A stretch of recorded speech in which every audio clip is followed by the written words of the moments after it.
Hi. Good morning. This is the setup for when Nico wants to be casual, so nothing too committal. Here I just want to play a little bit of some FPS training so I can do a little bit better at Apex. So that's why we got this informal setup going on that I just cooked up. Good morning. Hope everything is going well. Let's get started then. Let me go ahead and make the chat just a little bit smaller. You guys can hang out right here. I think that would be good. Yeah, there we go. So we're just gonna be on some vibes. Oh wow.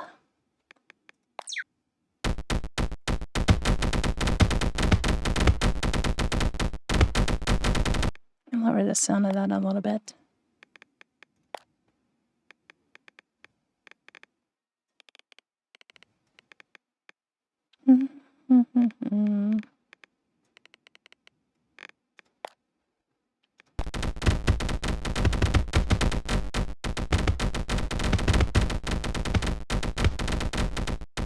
Oh, let me move my stuff to the side.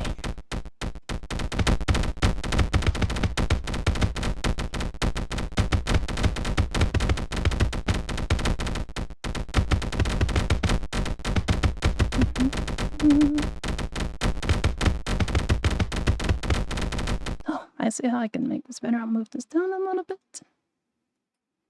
There we go.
You know, I was a bit inspired when I saw the changes on Apex. I was like, you know what? About time they actually made some real changes to the Battle Royale stuff. I was getting really tired of the way it was handled the first time. It's like there was only like 2 good legends to be playing at the time. How was it? Just like Gibby and someone else. You couldn't really just pick whoever you wanted. If you wanted to sweat, that is.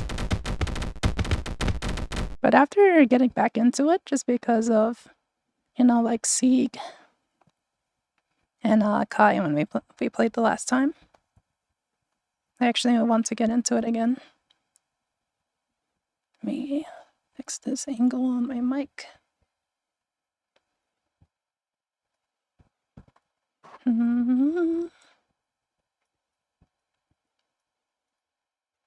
There we go. That's a lot more comfy.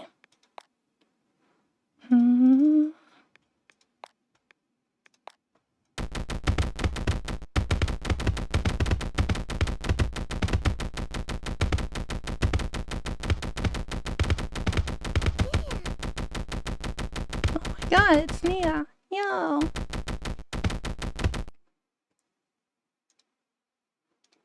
Glad you can make it. Yeah, we're just doing a little bit of practice.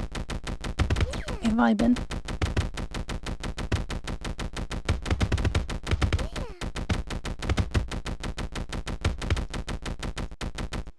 Thank you.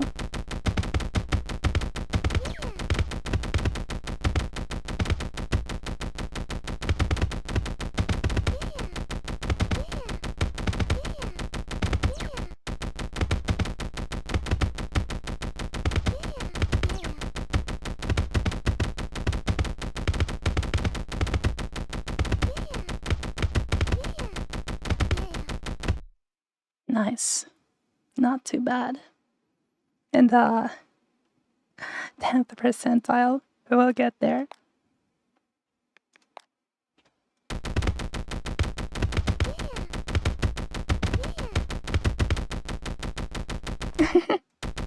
Hi, Yuri. Yes. This is a casual Nico stream when I am not trying to do something serious. I'll just pick something like this. Right now, I just want to relax, talk to you guys, and here, let me lower this music a little bit. It's too much vibe, too strong vibes. There we go. And I just want to hang out and not feel like I have to do anything serious. And right now, I want to get better at shooting guns because the Apex stream that we did last time was so fun. So I have to begin my training arc. It'll be very good this morning.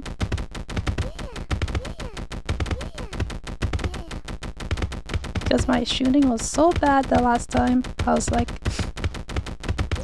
this Sequolf is carrying us so hard, and I was just here admiring the one guy with a lot of flamboyance, being absolutely charmed. Yes, I'm happy to see what that is. Have to do some more reps of this one.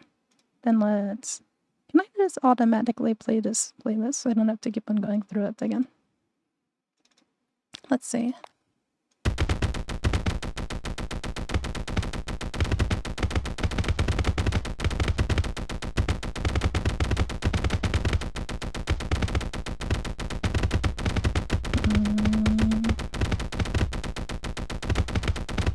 You know, this is a lot harder than it looks. And I've been playing FPS games for a little bit of time. I mean, I never got super good, but I wonder what it's like for people who play this game. Like, I know there are some who play Aim Trainer more than the actual game that they're trying to be good on. That's gonna be me when I stream Apex, like, once every month, but I play this game, like, on the morning, just randomly. I'm gonna be cracked aimer. But it works out when I play Helldivers and maybe Osu. I'll be really good at Osu, you know? Any Osu fans in the chat? Oh yeah. Also, this model, why I like it also because you see my ears? Yeah, the Nico outfit that did I spoil it? But the Nico outfit that I will be getting soon has official goat ears. Yes, that is what me and my artist were talking about. So I'm gonna have some cute floppy ears from now on. Ding ding. And also same with the halo. That's like those FPS players who start playing also to get better at the aim, but they get so dosed that they buy a tablet. You know what I used to do before is I tried to use my tablet and I was like, okay, now I just have to click on my screen for shooters and I'll just tap their heads like that.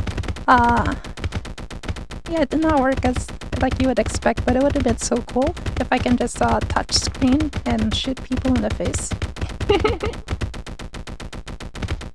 If that was a way, I'm sure that would have been a lot more popular if it was easier. But everybody just says that mouse and keyboard is the way to go.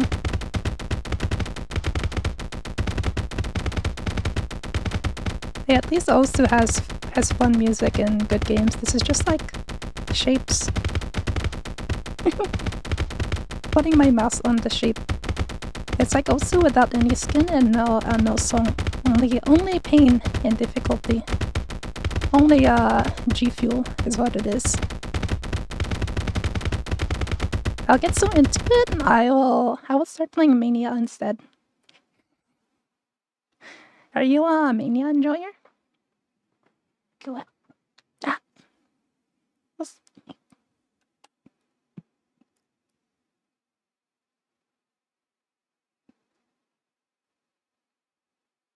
Yeah.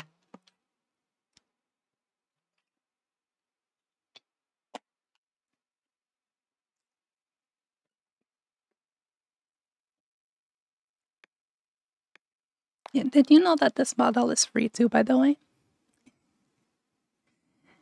Wow, thank you. Even added little effects so we can get closer to the aesthetic that I was trying to make when I was just with normal Nico. But I haven't gotten a chance to make it work well that much. But with this model, it's so natural, I was able to just mess around with it in Photoshop, and this is what we got. And I felt bad because I had this overlay for a while, but it just didn't fit. And I really like a more minimalistic style. Oh, you've thought about using a name trainer? I'm not sure. Would you even need a name trainer at this point if you're soloing Helldive by yourself? I feel like you would just pop off in any game you end up picking up at this point. Just off of raw practice. But definitely wouldn't hurt, I would think. Because even those Terminids and bots, having good aim is useful. Being able to snap to targets and everything like that.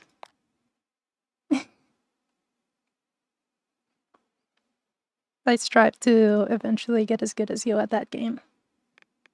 I must compensate with aiming. Whoa. But maybe you'll be able to do level 10 difficulty if it ever comes out. And also these aim trainers are really cheap. I think Aim Labs is free too. Yeah. Oh yeah. If you want to catch those guys, you have to be the auto-aiming monster too. Especially the berserkers when they come at you with the chainsaw. Oh, yeah. I feel like having the aim to just hit those like pixel perfect spots in the face would be so helpful. Same with the Hulks if you have like the sniper or railgun. You actually have to aim with those guys. But if you're fighting Terminids, even if it's easy to hit them, being able to spray transfer while aiming at heads so that you're a lot more efficient with your magazines, I think that's a lot too. Like imagine if I was hitting this guy all with the bullets, and then I was just like transferring it to every single bot. How much faster I'd be able to wipe a horde with just like 1 meg at a time. And if I was just missing half of my shots in the way. That's how I see it as well.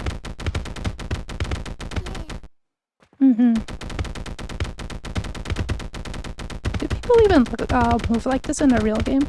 I feel like they do.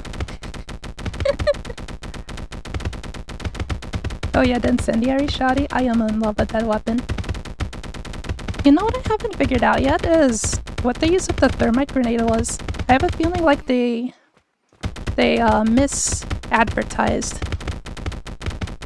the thermite grenade and what it's supposed to be. Like I don't think it's meant to actually blow off armor, per se. Master movement to outplay foes. Make crucial plays, strafe bunny hop, and win with skillful maneuvers. Oh yeah, and okay, I guess you as a gamer. I didn't even think about my strafing yet. This one doesn't even let me move yet, so I think it's just supposed to be your arm movement.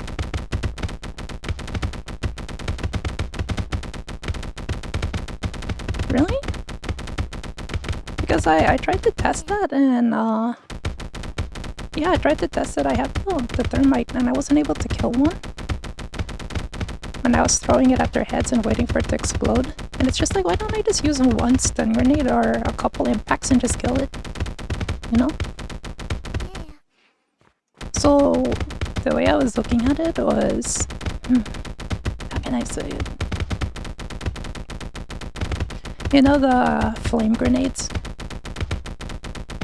Oh, Kami. Hello. Good morning. We are here just playing some casual Nico stream because I want to get good at FPS games. And we were just talking about Helldiver stuff. But yes, I'm looking at... It takes time to blow up. Yeah, because you can stick it on like a charger or any of the armored Terminids, and it'll keep on burning the sparks on the side while it's moving around. And it burns them the entire time it's still on, and then it explodes. So I think it's supposed to be like a flame grenade.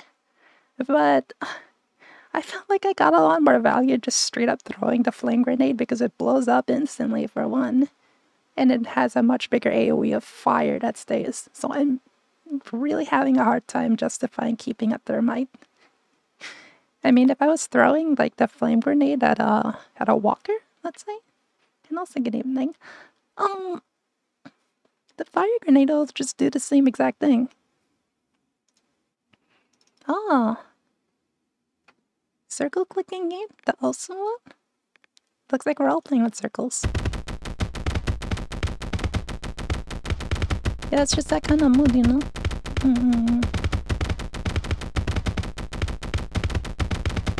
Respectable. So this is the Nico co-working stream, co-grinding. What do you use for your secondary? Just the Redeemer? Because I wasn't really sure what I would bring as like a support weapon or even a secondary.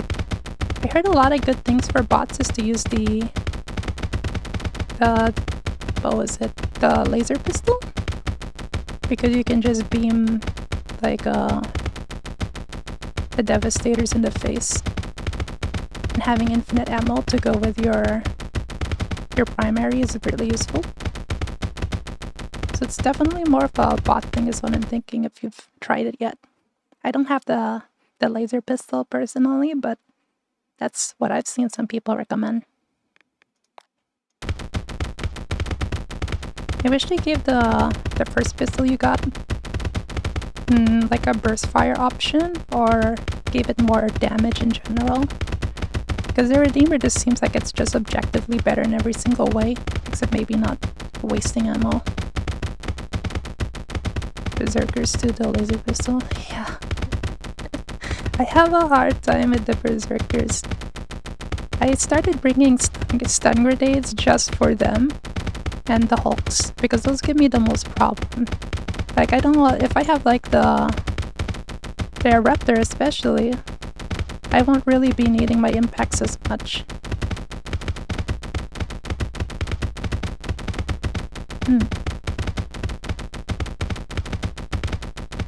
But I appreciate the fact that the options are there like that now.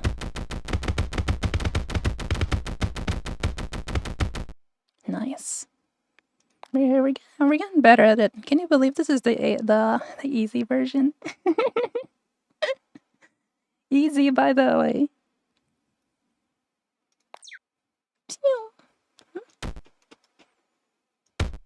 Oh, the Quasar? What? You just kicked me up. Oh my, okay, this one is gonna be a little bit fun to do.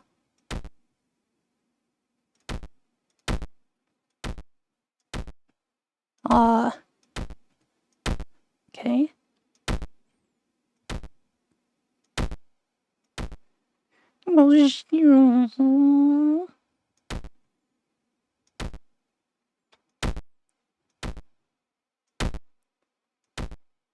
Quite a bit, actually. If I had to say my general leaning, I think I like slow firing weapons the best. So I'll be more towards like bolt action sniper rifles, like revolvers and stuff like that. Those are the ones that I like the most. But I can appreciate like a DMR as well.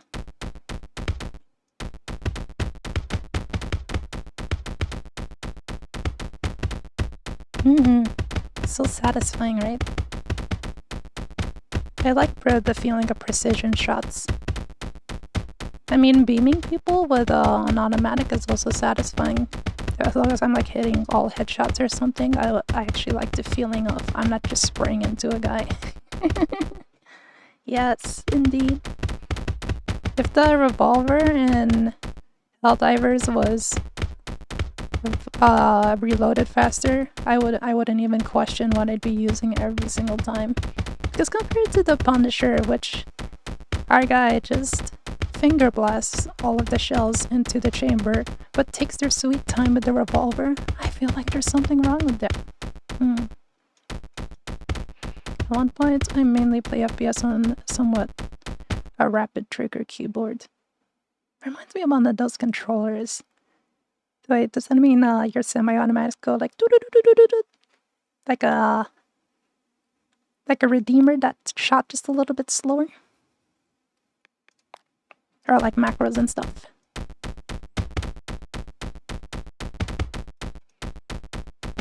Mm-hmm.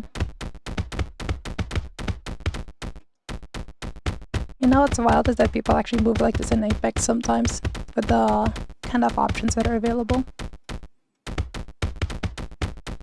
You have the Drunk Deer G65 keyboard with the WASD key set on the lowest actuation point for better movement.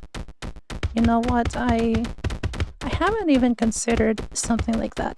My keyboard is just like this, it's a mechanical keyboard, of course, but it just looks like an NES, like the first one in terms of style, and there's nothing special as far as I know. It's just for looks.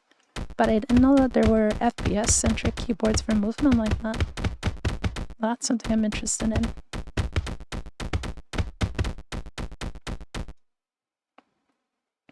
Mm-hmm. For also, we go for 2 keys without the rapid trigger. Oh no, yeah, definitely. I think you might as well just learn how to do 2 fingers, because just doing it with single tapping, I commend the people who really take it to far lengths for that. But if we're able to use that many, you know what I mean? Maybe even 3. So, let's see.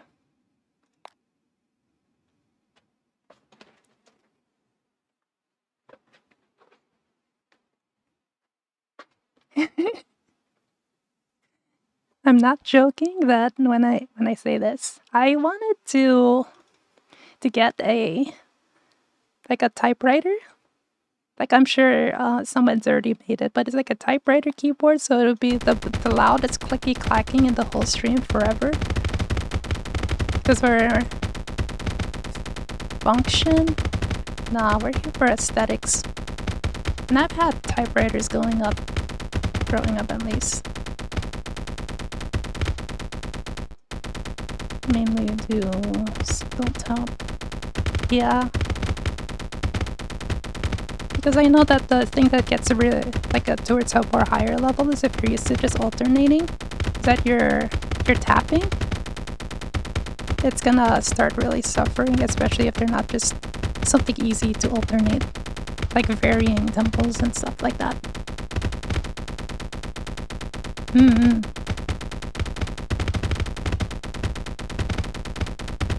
I don't think I had a particular preference, other than just like mainly single tapping, and then if I had to speed it up, then I would alternate. But then my fingers would be unbalanced. I would know that. Because if I had to do like streams and stuff, or I'm just doing like since I tap with my right hand, I use J and K. So it'd be like JK, JK, over and over and over and over again. And you know, Helldivers definitely needs to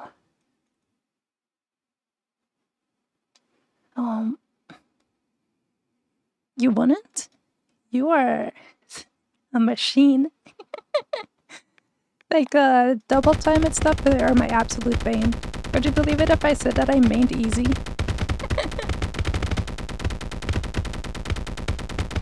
It's easier in my brain.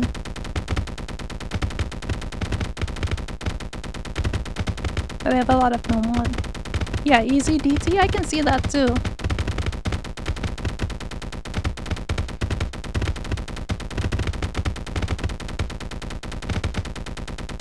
And yeah, they need to have a free training area in Helldivers, because of all of the weapons that we could choose to be practicing, like the stratagems or upgrades. I don't know why there isn't already one.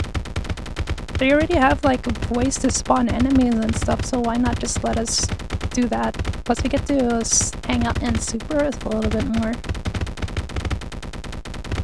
Because I've gotten a lot of weapons where it's like, oh, that seems cool. And then I'll spend my hard-earned credits and never use it again. Like, oh, heavy machine gun. You know what I mean? Rest in peace, that weapon. 8-second long? 8-second long reload? Or you have to sit there the entire time for 75 shots? That's what the numbers look. That's what the numbers said, by the way. Not exaggerating that. At least the stalwart machine gun lets you run around with it. Oh no. Are you streaming like cookies with that? Yeah.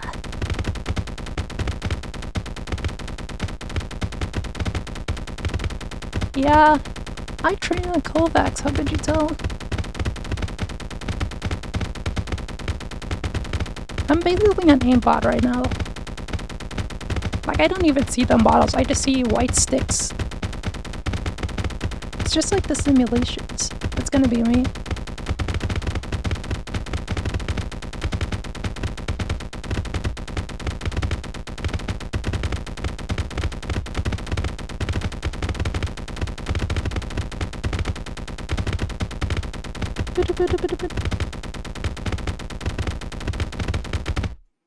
Oh, I want to try a sound setting here.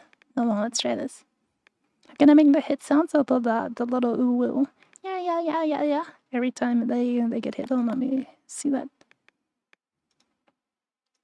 Move this here to the side.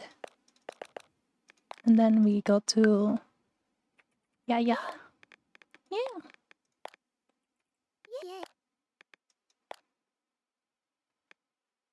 There we go.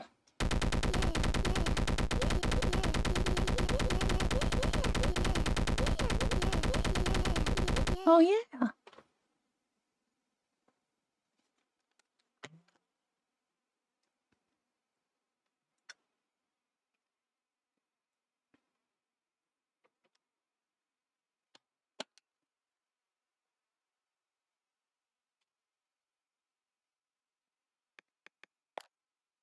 I'm not over the fact that this model has better tracking for bee drinking water than my main one.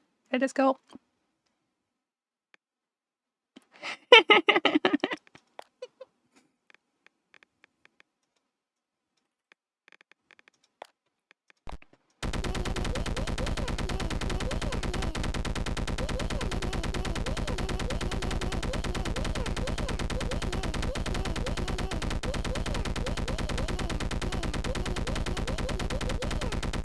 Alright, sounds good to me. I hope you have a good rest and thanks for visiting. I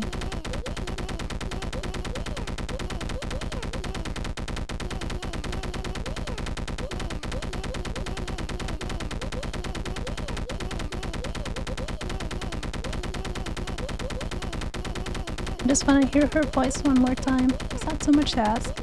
You know what? I should replace the sounds with like the metal pipe crashing on the table every time I get a hit. I think that'll activate my neurons the best. Make my brain feel all wrinkly.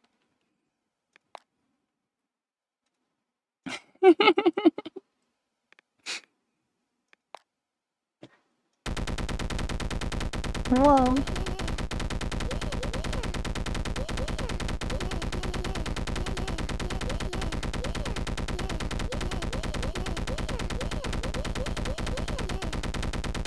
You know, I like to imagine that the other streamers who are probably playing this game are like Apex Predators, Ascendant, Global Elites, and then here I am going, yeah. Yippee! Oh wait, I just realized that I can make, like if there's a killable enemy, I can make it say yippee every time. Yippee!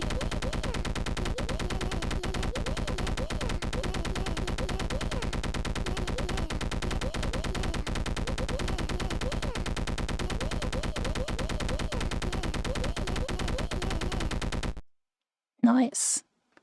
Oh, you're definitely moving up the ladder. It ain't much, but it's honest practice.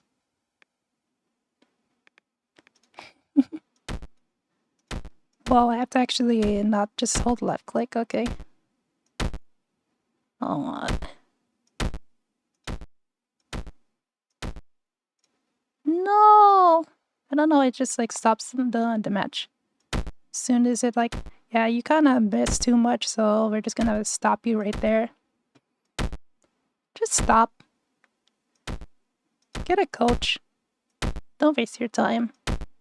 Okay, I'm hitting that target. You happy now?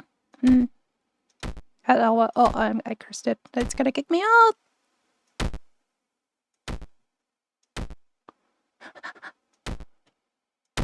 Okay, nice. Why won't you die? You know what's crazy is that with all these missed shots in a real game, I would be sitting there like reloading the whole 10 minutes. There we go.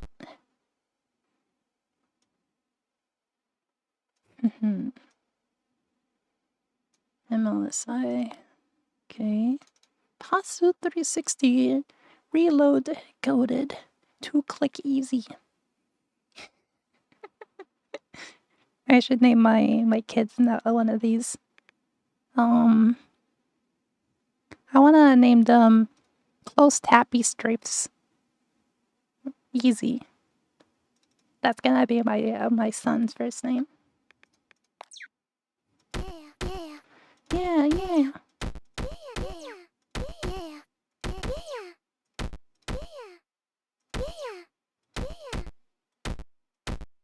No.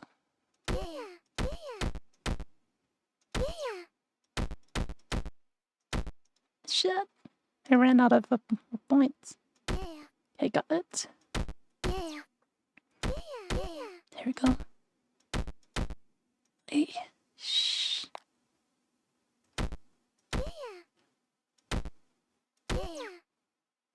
Yeah, we got this. Here we go.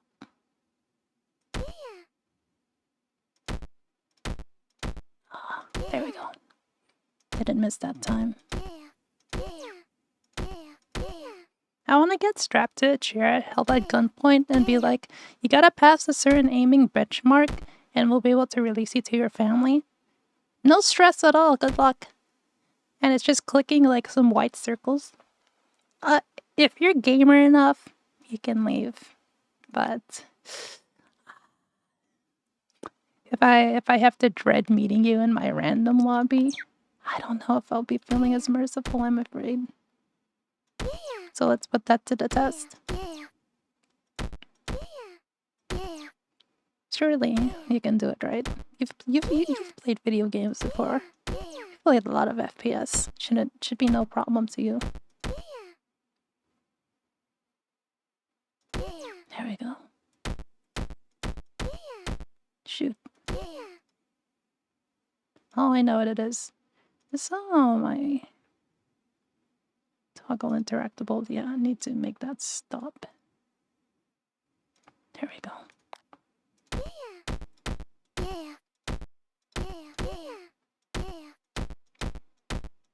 No.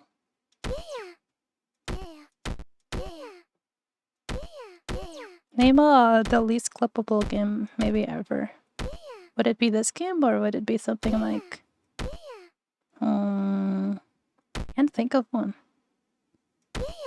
Wait, if this game was going to be clippable, it's either the most like insane tracking of all time. Like it would have to be Shroud who does it.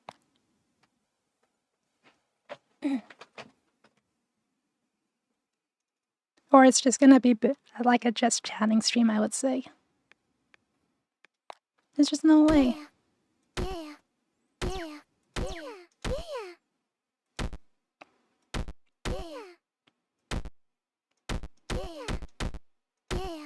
Yeah.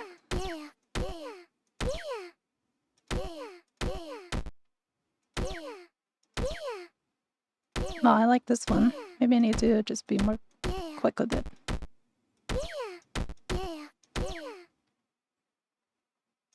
That is true. But imagine if you were on some stuff with watching paint dry, maybe it becomes like an interpretive moving picture. I guess this could be the same thing too.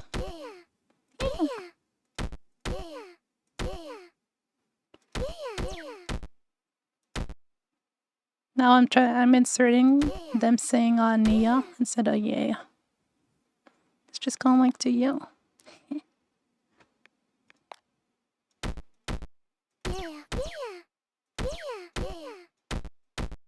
No.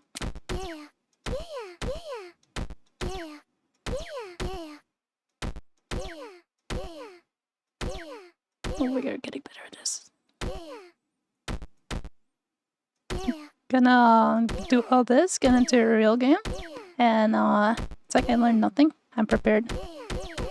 This is just the best placebo there is.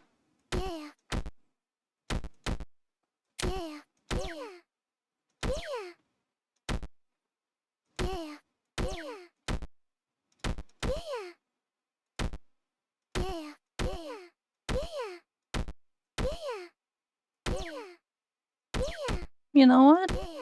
What if you got a monkey from birth and just do some like Pavlov type of deal where you just sit them down in front of like this aim trainer to just click circles and become the very best primate there is at it? Could you take that to like professional FPS tourneys with that? What if you had a kid? You know how kids are like pushed into doing instruments and stuff, and they become like absolutely insane pianists or singers, guitarists and all that. Do that, but make them play FPS games. Hard ones too, like Siege and CSGO.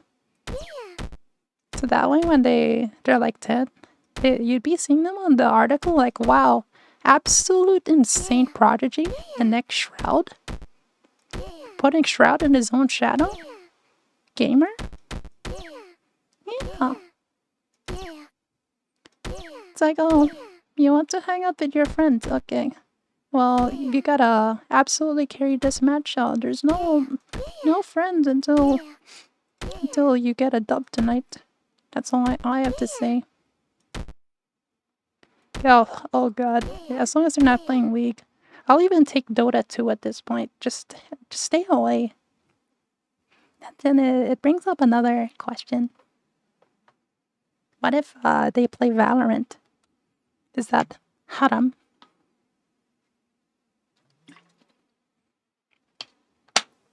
No, that's what I'm wondering.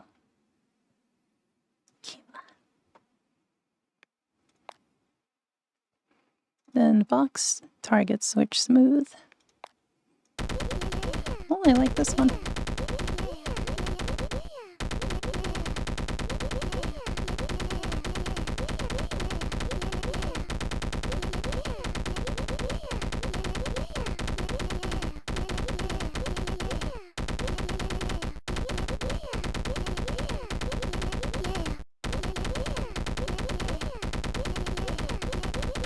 Hard sigh, but not absolutely disowned. Not, I can see that. What would be the ideal FPS? It's like, or not even the FPS, it's just that they're playing this game. They found out on their own, and they're like, hell yeah, this is my favorite. Hell yeah. If they said League and that's like an instant execution, what would be the opposite? There's only one option, that's Mahjong!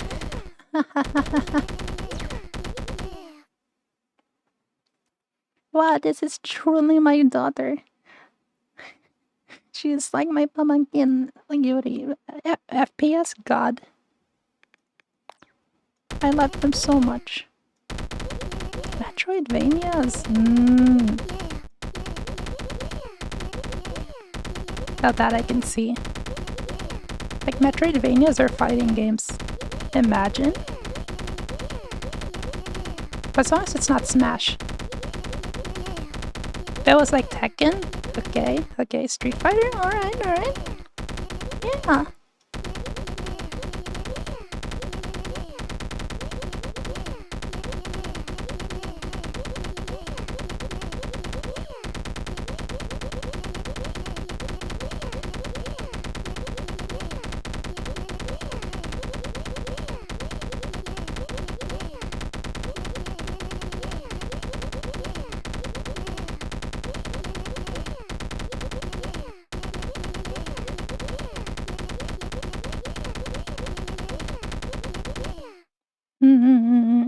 Yeah, right?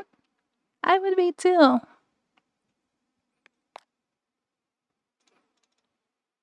And I would give them the world if they made Happy Chaos too. That's my favorite one. Move to earn more points. Oh, okay.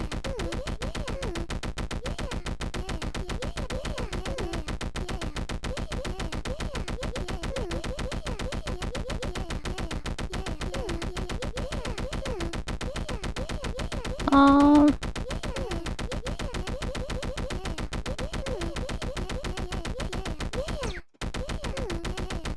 Wow, this one's interesting. It wants me to move.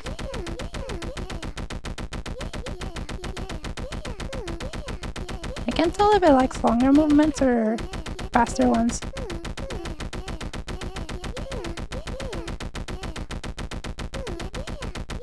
I'm not really sure what the score distribution is like for this one, but I like it anyways.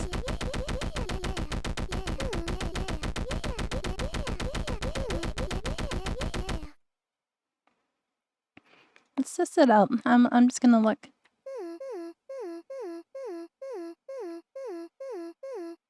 Alright, that's the score. And then if I do a really long one. I guess as long as you're not just moving in one direction forever, it is probably where it caps. Okay, I see. So as long as you're moving in general and building up that bar.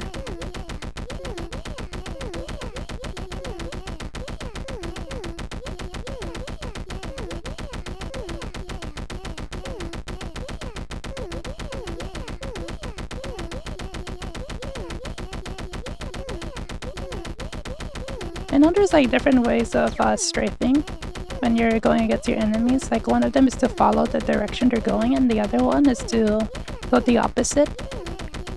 But if I was following his movements here, you know how it makes it easier to aim. It's also the same for them, from what I've read. But if you're circling them, like you're going left and then you start going, they go left and then you also go left? Wait, I need to look at that. So they're going right. Yeah, so if I do the opposite of where they're going, it suddenly becomes a lot harder for them to like track, and same with me. But if you get good at this kind of shooting, I would imagine it'd be really painful for them to be able to track shots onto you.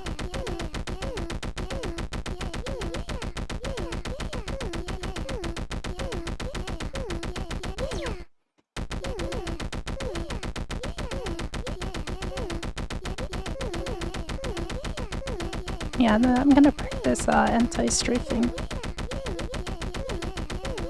Instead of mirroring their movement, I'll be an annoying gamer like that. Try tracking this bitch. Should've spent more time in Kovacs is all I gotta say. Oh, you have responsibilities in real life? How about a responsibility for yourself? Mewing Strafe Gallery, AZV3.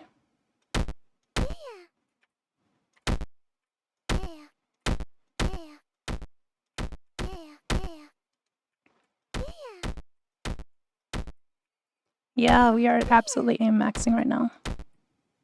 They don't even know. Yeah.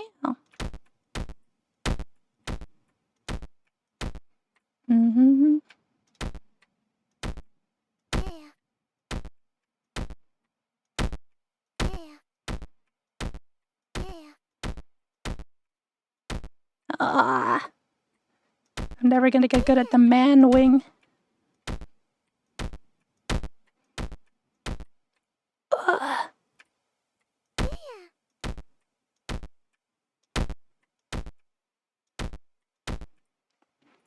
Moving around like I'm playing CS, but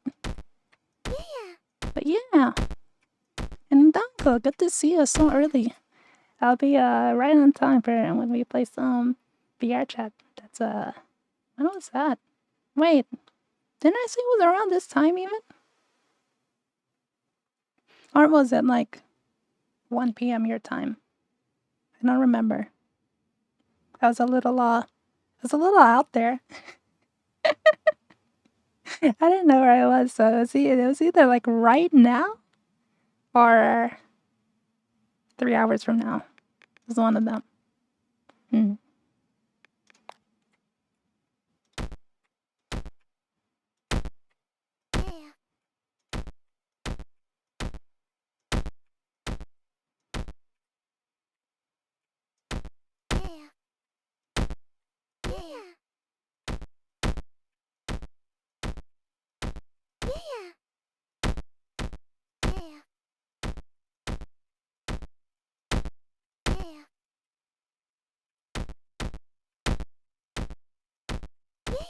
Mm-hmm, mm-hmm.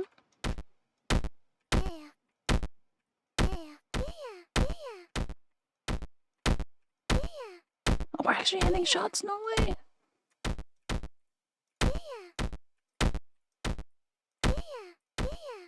Instant improvement, friends. That can actually be more helpful and get more team kills on top of that.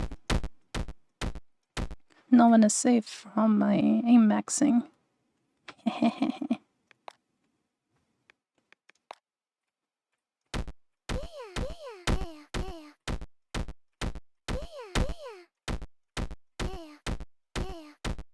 Yeah.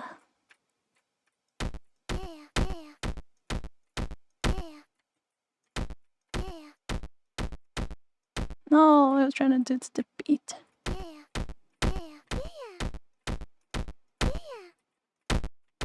Yeah. Ah.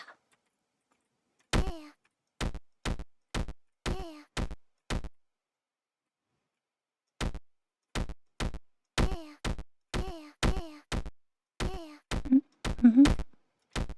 Close, close, close.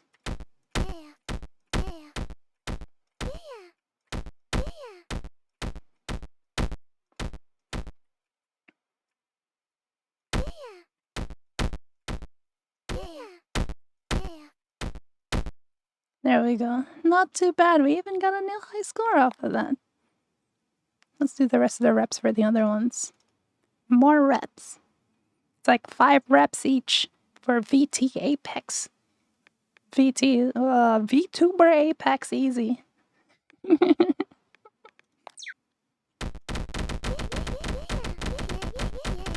Become a god gamer in 5 easy reps.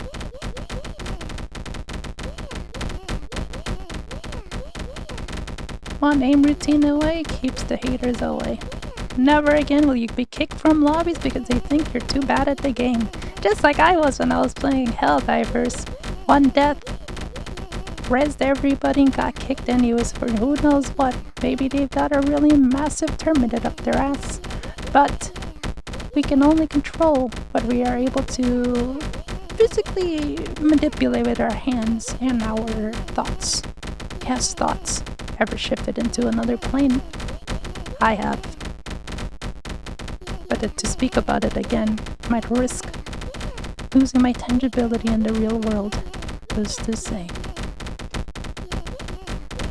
Ever had that where you try to shift it back into the dream world and you just can't remember which plane of existence it was? Sometimes I get some really good dreams.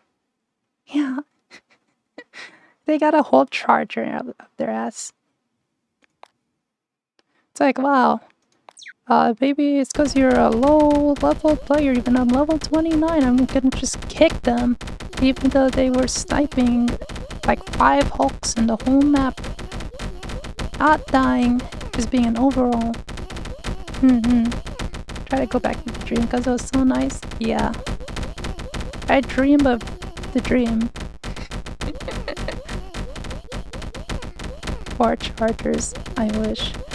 Well, I don't really wish because I'd rather have that than just having these people in the lobbies. Like, I was really trying my best to play with other people on Helldivers because I wanted to get some stuff. And I just had a much easier time just soloing the missions than whatever shit show there tends to be. And some people, I don't know what I did to deserve it, but after that game where I got kicked, people just would not res me. Like, I would just be standing there in the spectate, like, hitting the little, hey, can I play the game? Every couple seconds, and motherfuckers just didn't spawn me in. I was the host. Now I should have kicked them all. I hate them.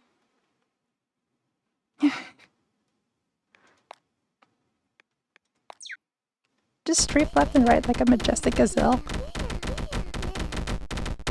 Yeah, they are. I'm random, but I like to think I'm I am okay. Yeah. You know, if my enemies were jumping left and right like gazelles, I would probably never hit them, but thankfully people don't tend to move like that except if they're, I don't know, where does that even happen? Apex?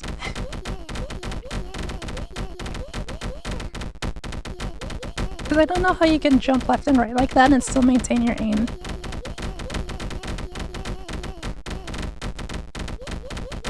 You just don't, just be built different.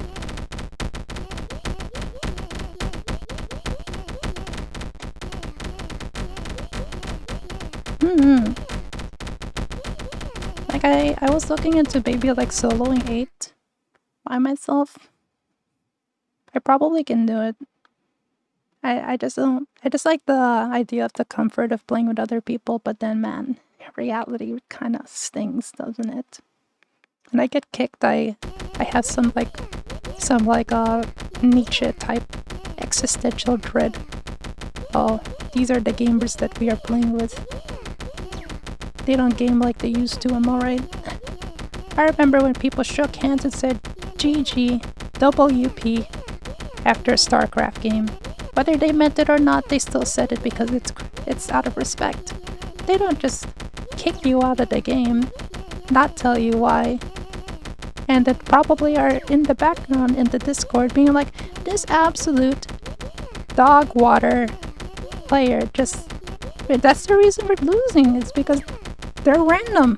It's not me who died 20 times and got set on fire and could not kill a single soul. Or my friend. My friend could do no wrong. Yep. Fuck this random. In specific. We're not even gonna res up it. Can you tell I'm pissed? I'm so mad. And that's why I am a cynical solos player unless I get to play with good people. Like Dango and Guy. We should play sometime too, Tango. Sukuna. I mean, most of the time, as long as we're not dying to Sukuna.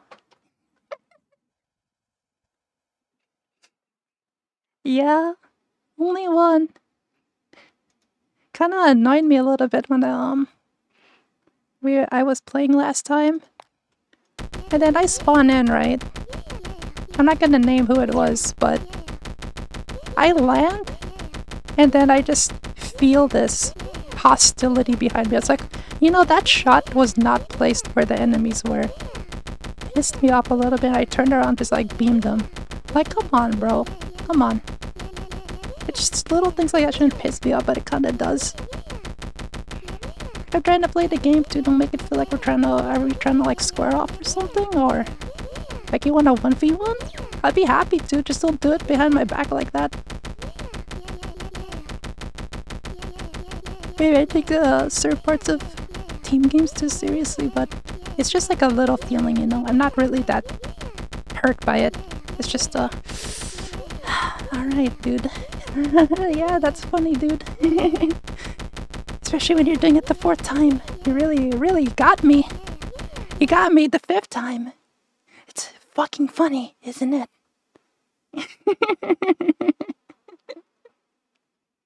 When you're the butt of the joke for the 10th time.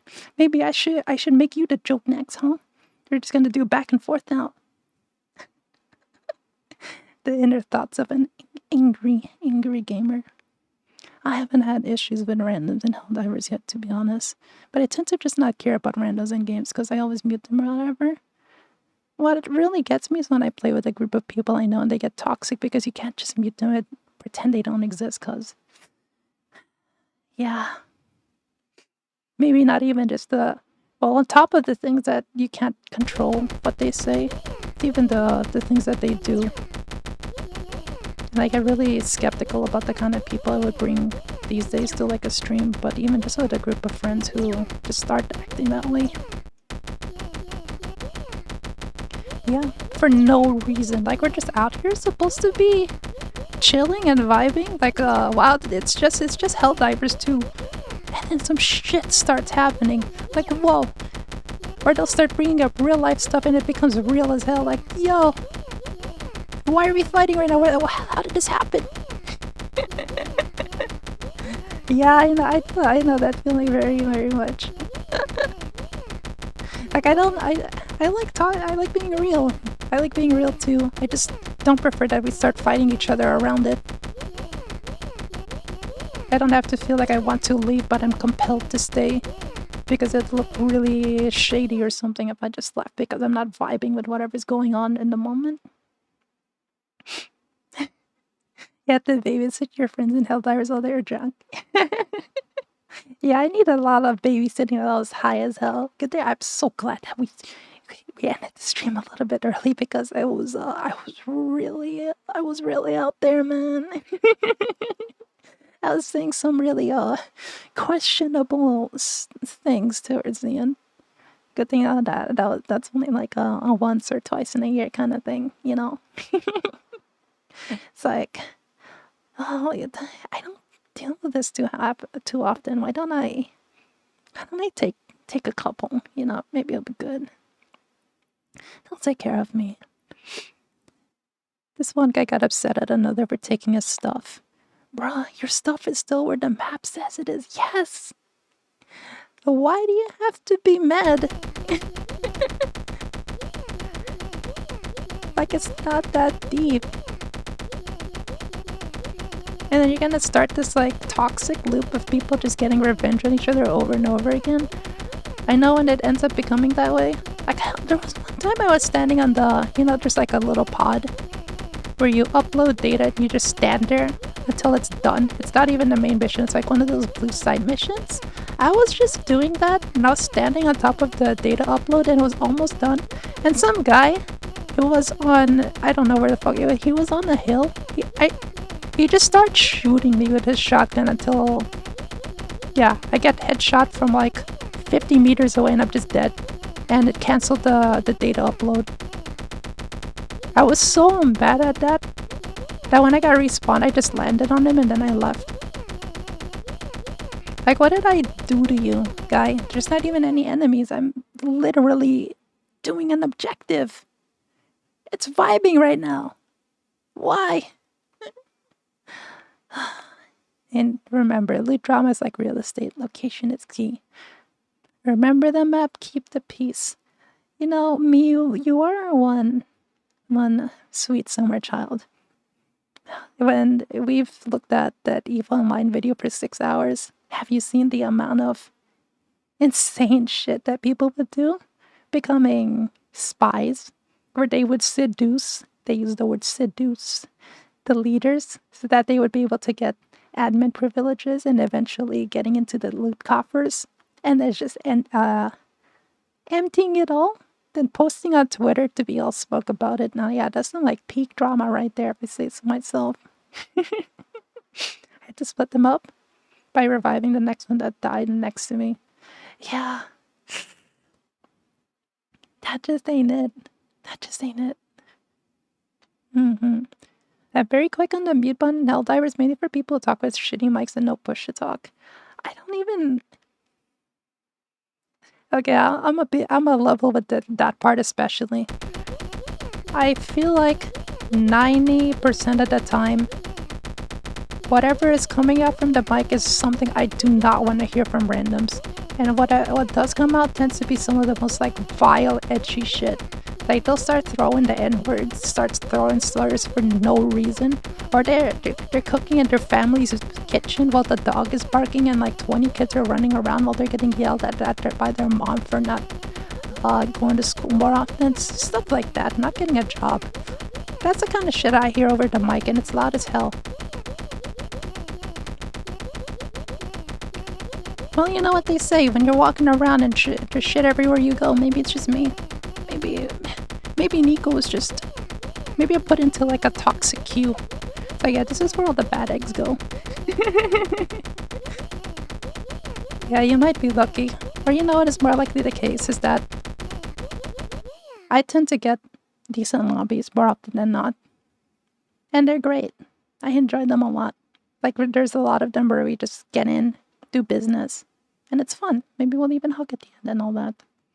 But the people that, like, it just seems like it's just a neutral thing. It's like, yeah, we're here, we're hanging out. But when people become toxic, it feels so much worse. Because it feels deliberate and malicious. Like they have something personally against me that's not even about the game anymore. That feels so bad. Like it makes all the 9 other decent experiences feel like it's not even worth it. And that's how I felt in terms of just being a solo player for the most part, unless I have good people like you guys to play with. Because I just can't. I'm not there to stress the hell out about Helldivers. Of all things. Like I don't know what has gotten to people to... I don't know what it is. Are they even taking it seriously? They're just like injecting like a little dose of narcissism in front of it. Like, wow, this person ruined my game. I mean, I'm saying that right now, but I'm talking about the people who lack complete awareness of anything whatsoever. Like, people are just vibing. I'm talking about, like, they're randomly getting kick moments where I'm actually doing work. And they just have to blame somebody. Doesn't matter who it is.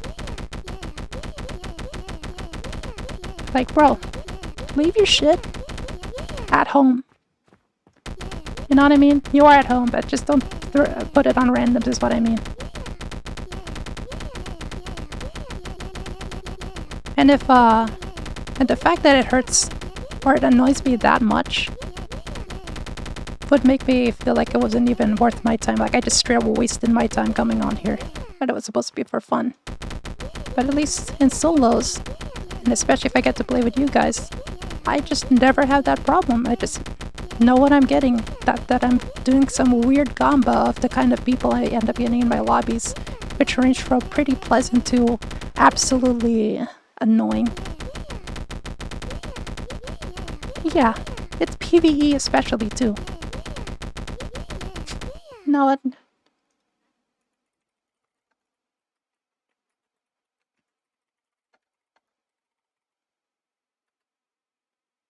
There.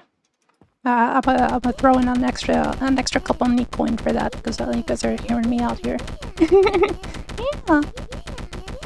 Another chance to dial. I'll gamba with you. Yeah, let's go! Gamba! Oh! Have we win this? This is the power of friendship, behold! Oh.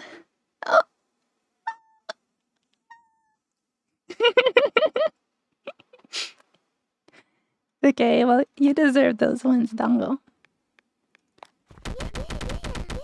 Better luck next time. The Nikon has blessed thee, indeed. Wow! Look at you. No! At least he didn't go all in. I would have been afraid for you. Hey, Yodo? Kinda chat? Big lurk. You guys are just profiting right now. Can I get into this? Oh, that is just... No, I was just winning every single bet there is. Yeah, welcome. I was inspired by our Rizzler experience in Apex, so this is Nico's company training arc. That's why I have this casual getup going on right now. No, the one time that you go, you start ramping up the bets, it starts going. Oh, smart gambling. Daily reminder: you are more likely to win than you are to lose, so you just have to leverage your assets well. I won't tell you by how much, but it is, in fact, more profitable to be gambling than not. Weighted coin, I would say. You can be very smart with this. investment. If only real life gambling worked like that.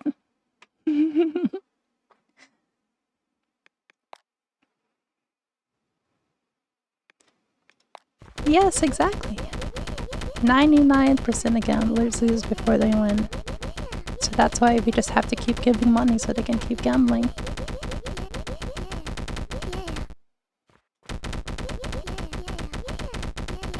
Imagine how cool you would look if you went all in on like 1,000,000 Bitcoin and won.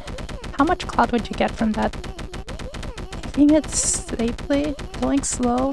Ugh. I can't. It's absolutely disgusting if you tell me.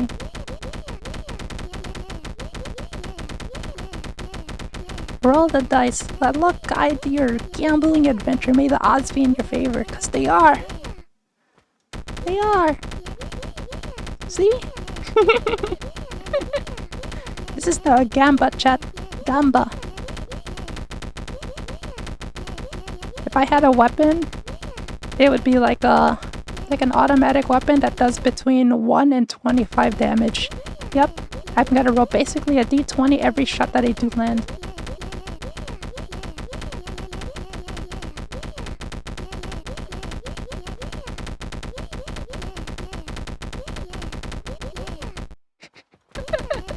See, that's how you know it's almost like a true 50-50.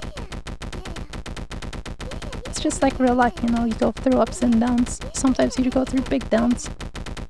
Other times, you become a millionaire. Yeah.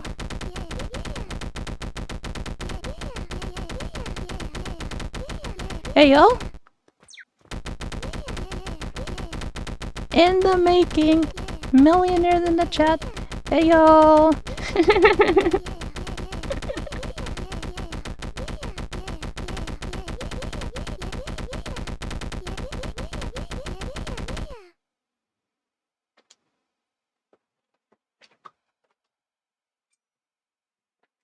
Yeah, right? It's almost like you get a little shout out on the chat by going Gamba.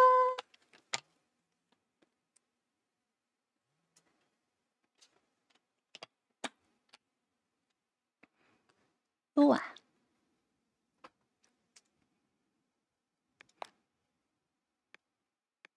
We're almost done with these reps. The reps. Oh, I can move around in this one, kind of.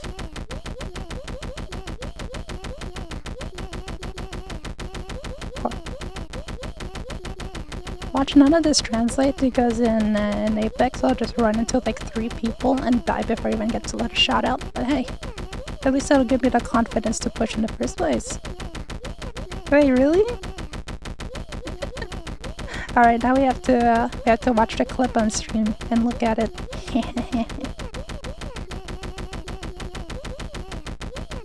I'm kidding, I won't put you on the spot like that. But whenever I look at my clips, especially if I start singing and then the VOD, the music that I'm singing to is just gone, I immediately close. Yes. I am interested to see.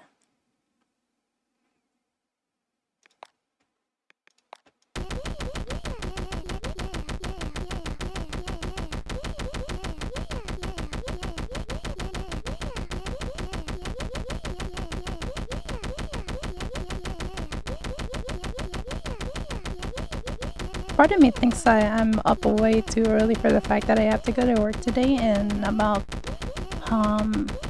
what is it? I started leaving for work 15 hours from now, but you know what? I choose to enjoy this weekend. You're not gonna take it away from me just because of this concept called sleep. Pathetic stuff. Who does that weak do? I'm pretty weak, but I just want to enjoy the weekend, okay? Yeah. I don't want to go back to adulthood just yet.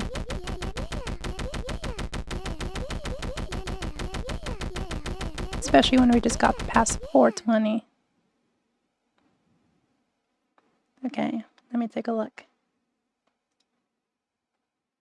Let us enjoy. Mm-hmm.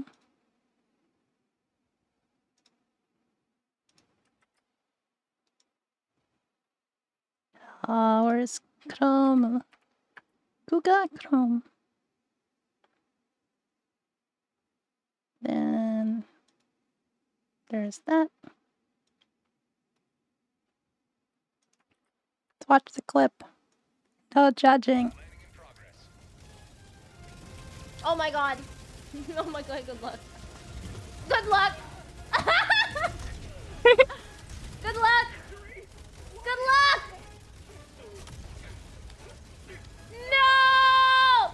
Heal! Stem! Oh my lord. Imagine if those were flamethrower hulks. Into the ship! Thank you! Thank you! Thank you! Let's go! Let's go, thank you! No way! Ain't no way. No way! Oh my god! Oh my god! I'm gonna 07 in the chat for that one. 07. Thank you for your service. I like how you guys are casually and like, holy, this is rank 9. You're bringing a level 17 cadet into Hell Dive? Ain't no way. I'm out here permanently stuck at 7. That's what I get for being as old as I am. These old bones just don't move like they used to. I tell you what. This right here, this is the equivalent of doing radio calisthenics in the morning to keep up with my diminishing physical capabilities. Since according to Streamlabs, I peaked at 6 or something. It would make a lot of sense.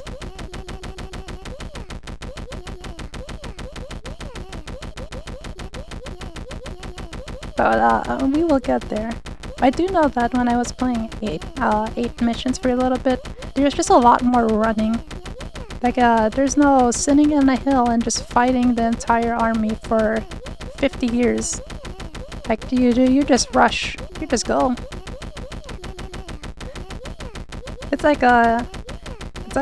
your John Wick, except you're excommunicado from the 3rd movie is what the higher difficulties are like, instead of you're coming into the club about to avenge your dog type deal. That's what this shift is like.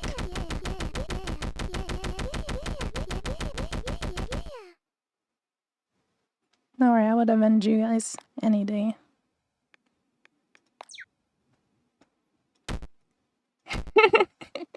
Is it late if it's a surprise?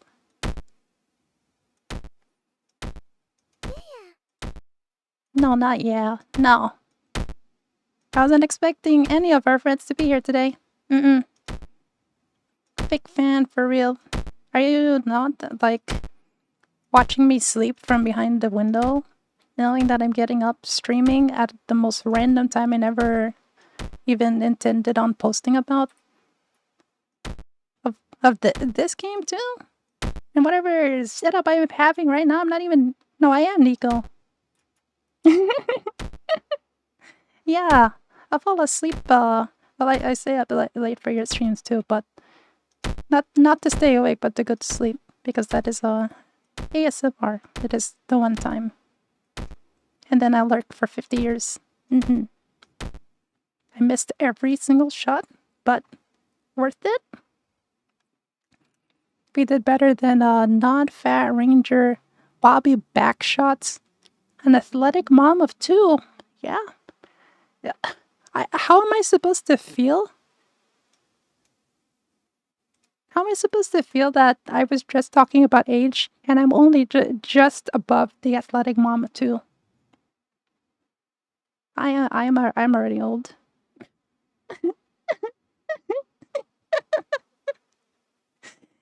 At least we did better than the Gooner.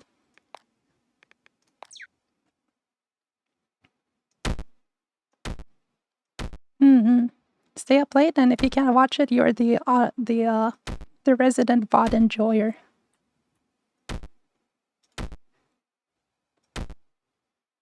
It's ironic that the Gooner of all people can't aim their shot. But that's all they do is take the shot.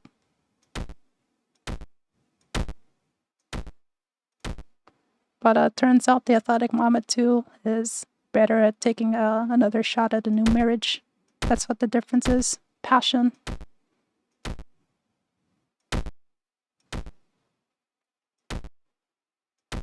Where's Nico at? Still going through my quarter life crisis. Third life crisis. Yeah, I went to the beach that makes me old. But do you think my main character in Hwajeongseul is the one who says she's old all the time and always sleepy? I could have put eye bags on this model. It would have been really appropriate. Only one. Oh yeah, I was you weren't here that time. Oh, I forgot to add points. Yeah, there you go.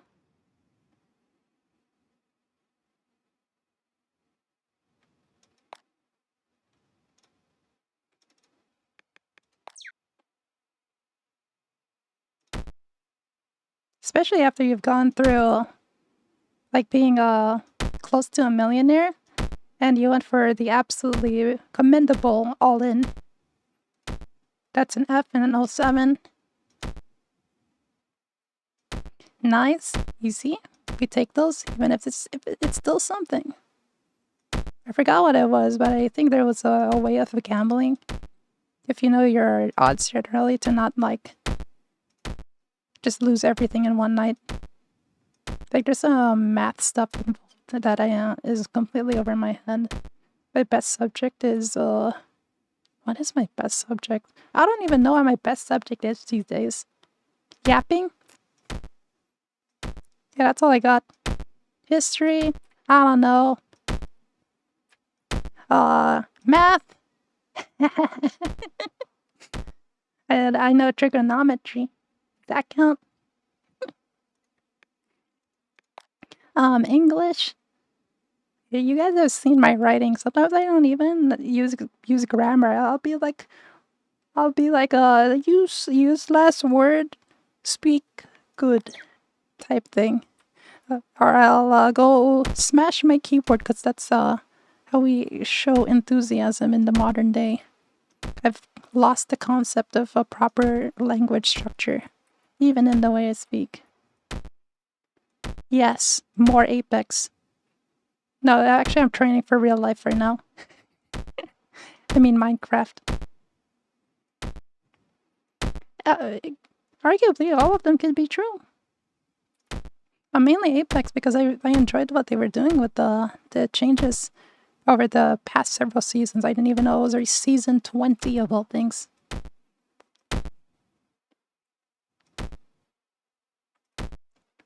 Yo, imagine fighting a guy who moves like this in a real game.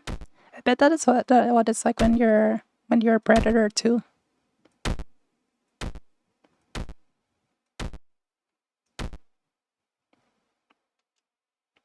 Insane. Question is, do people really just click circles like this for 2 hours straight? That seems unreal to me. That's how much time I would spend just playing a game.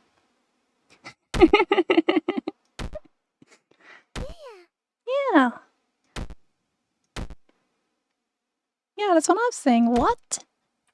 They're pulling up some, like, PhD theory on movement techniques. Like, what's this? They're, like, Korean backdashing while they're perfectly aimed towards my head with, like, a shotgun or two. They're using a sniper rifle even at this range, going blop blop blop blop at my head. That's what I imagine. The average enemy I would go against in Apex is. If I die, it's because I'm fighting this guy right here. This guy. Yeah, it's crazy. Look at his movement. That's just his duo, by the way. The main guy, he already killed you.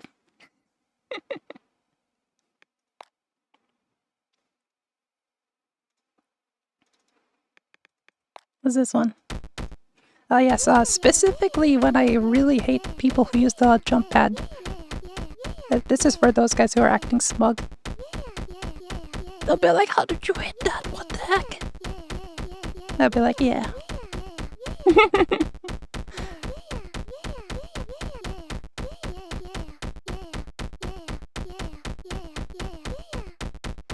Ah, thank you. Did you know that this model and all the customization it comes with is free? I didn't. I was surprised to find out too. The first time I saw this model, I thought it was like, it was some like super expensive corpo thing, and I had no idea that somebody just released it, just like that. I should have just asked. I would have had this model for like a long time. Because it's great, I don't see what else you would really need for it. Unless you're trying to go for something super specific, but this particular art style always has spoken to me. I always like sketches when I look at artwork, like line art stuff. This is perfect. Plus, I was able to do some little tricks with my overlay to be more backrooms, more VHS horror. So the kids love these days, you know. And then I got to change up my loading screen a little bit, so it's black and white too, instead of just blue. Yeah.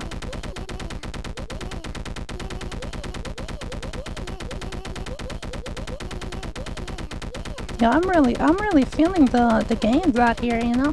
It's like when you go back into the gym, you lift a couple weights, and then next week you throw in another 10 kilos to your bench press, because yeah, we're back, you know, type shit. That's what it feels like with this aiming right now. Yeah, my baby gains, we are so back. See? We're gonna have an enemy that moves just like this, and they're gone. You don't even stand a chance. Like, this is how the average player that you go against in the Battle Royale moves around. Like that. Very realistic scenario indeed. We are so back, fam. Wreck those aim goals. Hell yeah, brother.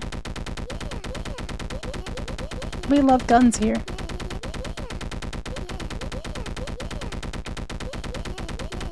I know one of us is a certified Texan, even. So I need to see what their big iron looks like up close, you know? Don't underestimate a 4-inch barrel.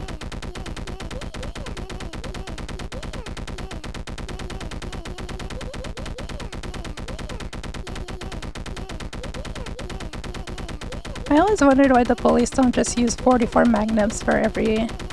Well, like I said, I understand why they're not using extremely powerful bullets like that just for shooting armed. It's enough of a problem as is. Maybe I'm just gonna stop talking about it before I get cancelled. We're on a good streak right now, so Minecraft. Am I right? Yeah.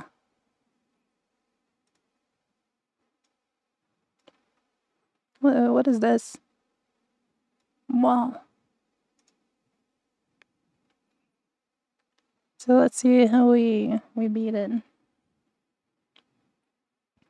Ooey beam! Okay, I did better than the ooey beam. Cute and funny. And soju?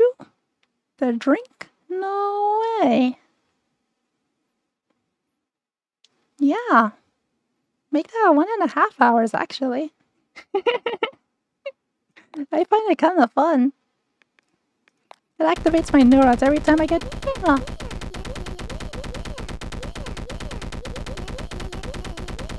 It's been more like a just chatting stream, but it satisfies my ADHD brain for needing to have something to keep me stimmed, you know, and I need something to fangle with in order to start focusing on what I want to say better. And if I was just like in a pure just chatting stream, I would be an absolute anxious wreck trying to think about what to say. So this really helps me a lot. It's kind of like those videos like Leafy when they'd just be like on a surf map talking about some random shit with like barely any editing and get like 500 trillion views. Maybe I should just do that, except I'm just yapping about Apex and clicking this white cylinder in front of you guys. Yes, stay focused. Vixia stare. What emotes are you using?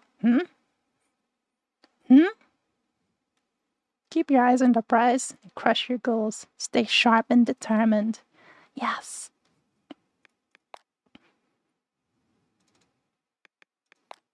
It said that I have to do all of these reps, so it's like 5 rounds of each of these categories for the VTuber Apex Easy, so I have to do all of them. If I don't do all of them, then I'm never gonna get good. That's just a single fact. I need to be able to aim like Tengu, so I can get cool clips like that. My dream is to have like a cute VTuber girl and be like, oh my god, you're so cracked in the video game. How can I get good like you and play at Hell Dive difficulty? That's my dream. That's all I ever wanted. Is that so much to ask? And since I can't afford any more paid actors at this moment in time, I have to put the legwork in and get good so I can earn those.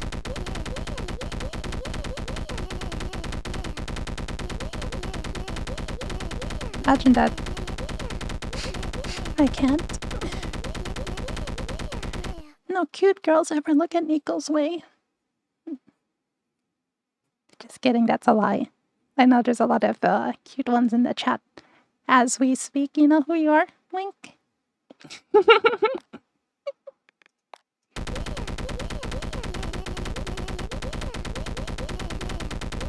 And you know what the cute ones would say to in reaction to that? They'd be humble and say, "That's not me. That's not me. I'm not the cute one. Me, the cute one. No, you humble bug.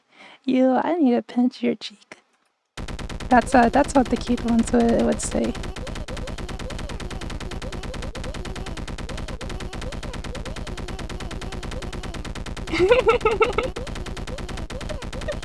No, I have to pay all of my actors. Unpaid actors is not a good look. We might start looking like we're running sweatshops out here, but I mean, is that really so bad?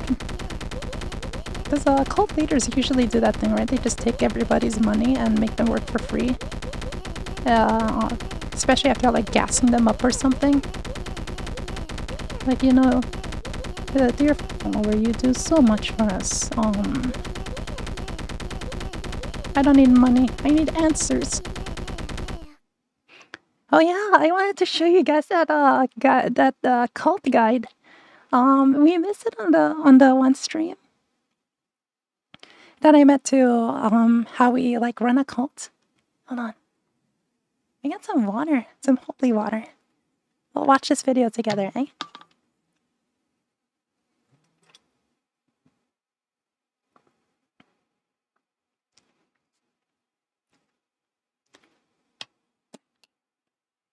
Where is it?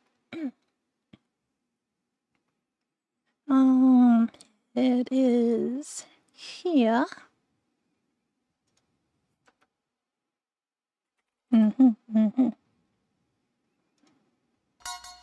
Yeah, this is the one. How to build a fan base. I've been following this closely on the down low, but I think we're onto something if we're all on the same page. So, everybody take your notes out and get ready to learn. It's not a long video, which is great. And I think some of you guys already do these things. I know one of you guys is extra spicy, so if we have to do a very special mission, I know I could rely on you. So here it is. Where's my Google Chrome?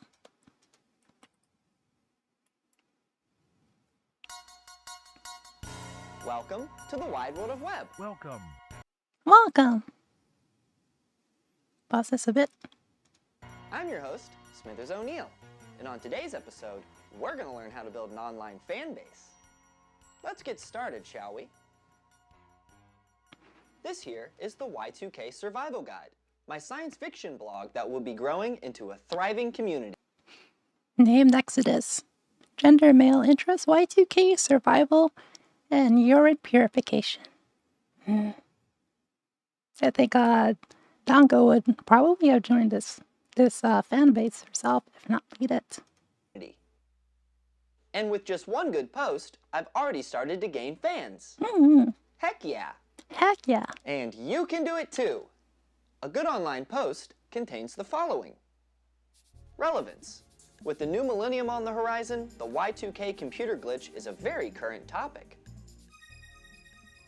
Entertainment value. Captivate your audience with drama. And lastly, a call to action. Invite your fans to join in on the fun. Just look at those results. It's an excellent sign of enjoyment when fans roleplay with the material. Looks like we've already gathered a cult following. Oh yeah.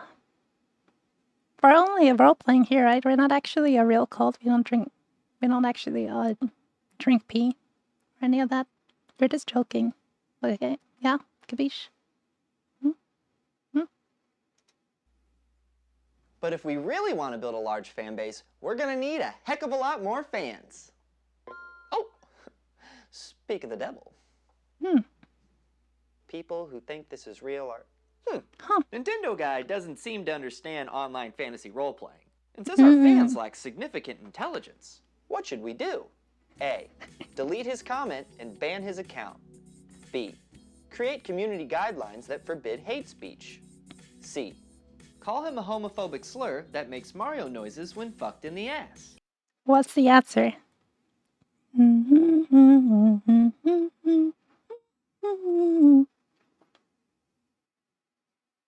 Well, C, yes! You are so right. I mean, I would have picked A, because I usually don't just engage, or else they'll remind me of how big of a stick is up there. But sometimes, especially when you're starting in with a new community, you need to make an example out of others. So it's just, yes, C is easy. See what we get. As great as C is, we can't allow hate speech in our community. So option B is new community guideline. If someone makes hateful remarks, it is our duty to reply in the appropriate manner. Also, my IRL classes look like this too. It's just not really me. Now I can sit back and let the fans respond with their own insults and death threats. All right. Here we go. Whoa! I have my headcanon that CyberKevin27 is just Dongle. This sounds like exactly the kind of thing she said. When the apocalypse comes, I'll eat your flesh to survive. Yum! CyberKevin really took the new guideline to heart. Safe to say our fans have successfully protected the realm. But it does make me wonder, what else should we encourage our fan base to do? A. Buy urine purification kits as merchandise. B. Meet in the woods at night and wear cool uniforms. C. Spread the word online. Alright, class. We've learned a lot about cults. What's the next step for us? I know some of you already did your studies. Remember when we were talking about businessifying the cult? Question is it too soon to be doing that? Or is it the right time to start pushing out the urine purification? I'm also down for some cosplay. Hey, yeah. I'll go with B, just to see. Maybe there's something to it. But yeah, I'm feeling really good about A. Or we can just go on Twitter and talk about it and do both. Our community is still small, so let's spread the word. But There? first, we'll need to add a deeper plot to the Y2K scenario. It's an organized government attack, created to control the population. Will cause all sorts of drama, and more drama. Drama posting, okay. This will entice fans to send out our guide to everyone they know. Nobody is safe from our reach. even in Really feels Mahjong. like this is the start of a beautiful family. Mm-hmm. Mm-hmm. Oh yeah. Sent it to my shrink 14 Yes, times. indeed. Our fans are Yo, do it. You know, I see you on Twitter a lot. And I'm glad to have you here for a really unusually early stream. already playing along. Where we were just going over how we would handle our cult scenarios. So just in time. So while they spread the word, let's talk about today's sponsor, NordVPN. As someone who lives entirely online, it's imperative to be protected against online Same. threats. And in just a single click, NordVPN equips me I with heard super this protection time. armor. But Yeah, not only it's does it help me protect my ideal online even. identity, it also helps me assume new ones. By selecting servers from all over the world, I can access all sorts of country-specific communities and entertainment, like this India-only chat room, where I'm educating my new friends on hip American lingo. Wow. How fun! VPNs are also good for research, acting as a protective layer for sensitive topics. It's like putting on a condom for internet safety. However you decide to use NordVPN, you can use my special link in the description, nordvpn.com/skycorp. You know That's what's great? This guy also made the video on how I can make videos just like this using the VHS player I have now. I just need to get some money to buy the cables. And we can make educational videos just like this. 2-year plan, which includes 4 additional months free. And if you're not a fan, don't worry. There's a 30-day money-back guarantee. So sign up for NordVPN today and start really exploring the wide world of web. Well, we asked our fans to send our blog to everyone they know. And would you look at that? They helped us reach 10,000 visitors. Yippee. Now we've really got ourselves a supportive community. They are simply delightful. A new article. Looks like we're finally getting our big break. Y2K Survival Guide launches Millennium Well, they clearly don't seem to understand dedicated fantasy role-playing. Not one bit. This X-Cypher character is really making an effort to tear apart our community. And his fans are guzzling it all up. Hey. But it's not wise There's to nothing wage wrong all-out about war piss between our fan drinking. bases. So let's go for a much more subtle reaction. Threatening to burn him alive. By sending X-Cypher this very special fan mail, he'll never mess with our community ever again. So to send him our one-of-a-kind fan mail, we'll get our #1 fan to email him on our behalf. That way, we don't get too close to the matter. Cyber Kevin, copy this message to X-Cypher. Dear X-Cypher, huge fan, would love to send you fan mail that contains a special submission. What is your shipping address? Kevin. Ha! Just as I thought. You Cyber responded, Kevin was able to master. procure a P.O. box address. Now we can ship X-Cypher the video. Engagement. I wonder if it'll give him nightmares. Yeah. And over a week later, it seems like we've got a reaction. I'm React, so baby. excited I could pee myself. Dear Master, good idea with... What is he, Oh boy. It seems like Cyber Kevin followed X-Cypher home from his P.O. box and escalated the situation. Oh, Cyber Kevin. Despite his undying loyalty, he does leave us in quite the predicament. Now we can either A, take down our website and erase all evidence, or B, inform the proper authorities. Chat, what should you do about Dango? Is this a mercy killing?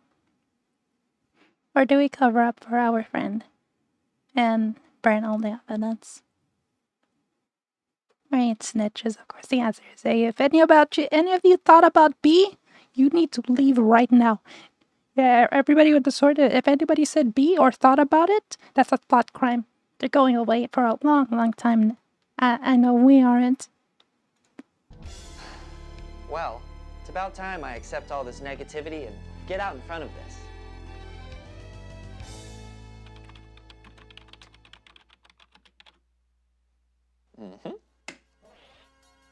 Well, you know what they say.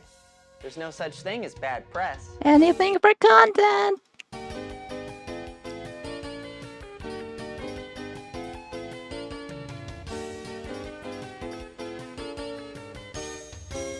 Murder Tactical Book It's us. We're mentioned.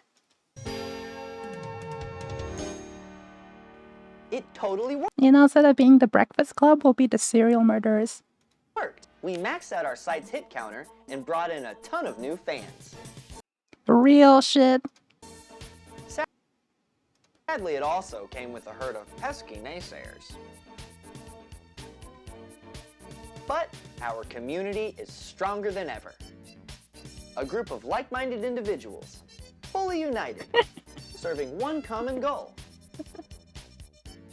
Together, we can accomplish anything in the wide world of web.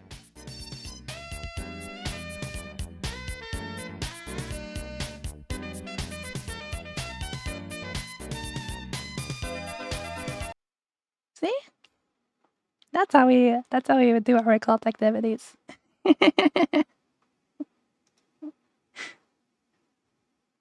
Have you guys seen the Jaden Smith NTR based on a true story yet?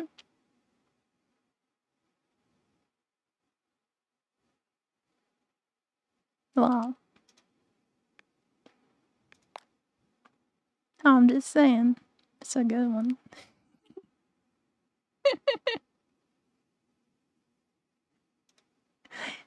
Hold on, wait, maybe I can find it again. Maybe I can find it again. Jaden Smith NTR. Author gets NTR'd and goes insane based on a true story? Chat, is this real? Yo, that's crazy. No way. Hey guys, it's your girl, and I can't even add an energetic spin to that right now because I am so furious, and you are about to be too with what I'm about to tell you about this manga, okay? So prep yourselves beforehand. If you're not angry, I'm about to ruin your goddamn day because you're gonna be angry for weeks, months, years, the rest of your life. You're gonna want justice, like what this person did in this manga to this other person. It's gonna seem like it was personal to you. Also, before I get into it, please ignore this shirt, okay? I have made some past decisions while drinking at Universal that I very deeply regret, like buying this shirt. Well, I guess it is kind of funny though. So let's start with I love trash TV. Every single spin-off of 90 Day Fiancé, your girl has got that on lock. We're watching it again because not everybody is in the know of the Jaden Smith NTR. This is a piece of beautiful media, cinema even. Cinema before cinema was made. They called it manga. Manga before it was manga. Every single fucking thing. So it's not surprising to say that I really also love trashy and dramatic manga. I'm on top of that like nobody's business. So when I was just roaming around online, and especially because I don't want to be talking about the Jaden Smith NTR and be looked at like maybe I was the only one insane. And I'll be NTR'd for my friendships because I'm just I need to be thrown into a padded room, you know. Going on random forums, I came across a title of a manga. And the title of this manga is, hold on a second because it's long. Kaigai Funinchu no Oto ga Juken shite itai hanashi. Or aptly titled, let me tell you about my husband who was working overseas and committed bigamy. And when I scrolled past that, obviously I stopped because I'm like, what? Okay, not often you see the word bigamy in a title of anything. And then I was going to continue scrolling because I see a lot of like titles of random short form manga that's really kind of poorly written and is usually titled something very long and something really obscure and weird, but then once you start reading it, you're like, what the fuck? I have no idea what's going on. This is literally short form drama. I joked about it, but the only thing better than bigamy is trigonometry. Content for people who want anything to chew on that's dramatic. But then I saw in the description, this is based on the author's true life story. And I was like, there is 1,000,010 manga stories and also hentai stories, weirdly, where they're always titled, this is based on a true story. And it'll be like the most super, there's no fucking way this happened type of story. So I was initially just going to ignore it, just be like, oh, seems weird, but whatever, I'm gonna keep scrolling. But then I was thinking, what kind of manga artist would want to air their dirty laundry to the world? Especially when it regards something as niche as bigamy, which I didn't even, it sounds stupid, like I just didn't think could happen in Japan, because it's so oddly specific, there's no way she could have been lying. Like with the hentai based on a true story, usually it always begins with the same scenario of like, oh, I was on Twitter, and some guy saying, oh, I want to bang you, and I'm like, okay, yeah, I want to get banged. They meet up, it's actually this really handsome guy, and then she just has the most mind-blowing sex that they've ever had, and then that's just the end of the story, and it's based on a true story. I've read 1,000,000 manga of this. I can say there's not 1,000,000 ikemen walking around on Twitter just being like, hey, random person, let's bang. But before we continue, I I'd like to give thanks to today's sponsor, Tokyo Treat. Tokyo Treat is a monthly Japanese snack subscription box that gets delivered right to your door. They have up to 20 seasonal, limited edition, as well as exclusive snacks. Bigamy is. Bigamy is the act of marrying two different people legally, but usually without one of them knowing. So they'll file two different marriage licenses, but one of them obviously will have a falsified like name or something, because you can't have two different marriage licenses. That's kind of against the fucking law. And I've never heard of a manga even briefly touching on that topic, so I was interested. And I could tell you guys right away from the get-go, after reading the first few chapters, I was like, I need to make a video about this because I need to vent. Now I'm going to treat this video like I am essentially talking to one of my girlfriends and I'm spilling the most hot, steaming, infuriating tea all over your lap. It's scalding and it's gonna scar, but damn is it delicious. Deliciously agonizing. I read it and I could not, I swear to God, this manga, I am certain it must be, I would be initially certain it must be rage bait. All these situations, all these things that happen to this poor fucking woman, it just seems like it's impossible. And I know it isn't, because she gets very specific, and it's just, I'm pausing because I'm just almost still just very specific. Because this woman's husband, the husband that commits bigamy, is probably Satan incarnated. Maybe even worse. How could he be worse, Satan? Well, apparently, oh, you got a fucking license for the bigamy. Let's get started in this manga because Mama's got some tea. Let's see it.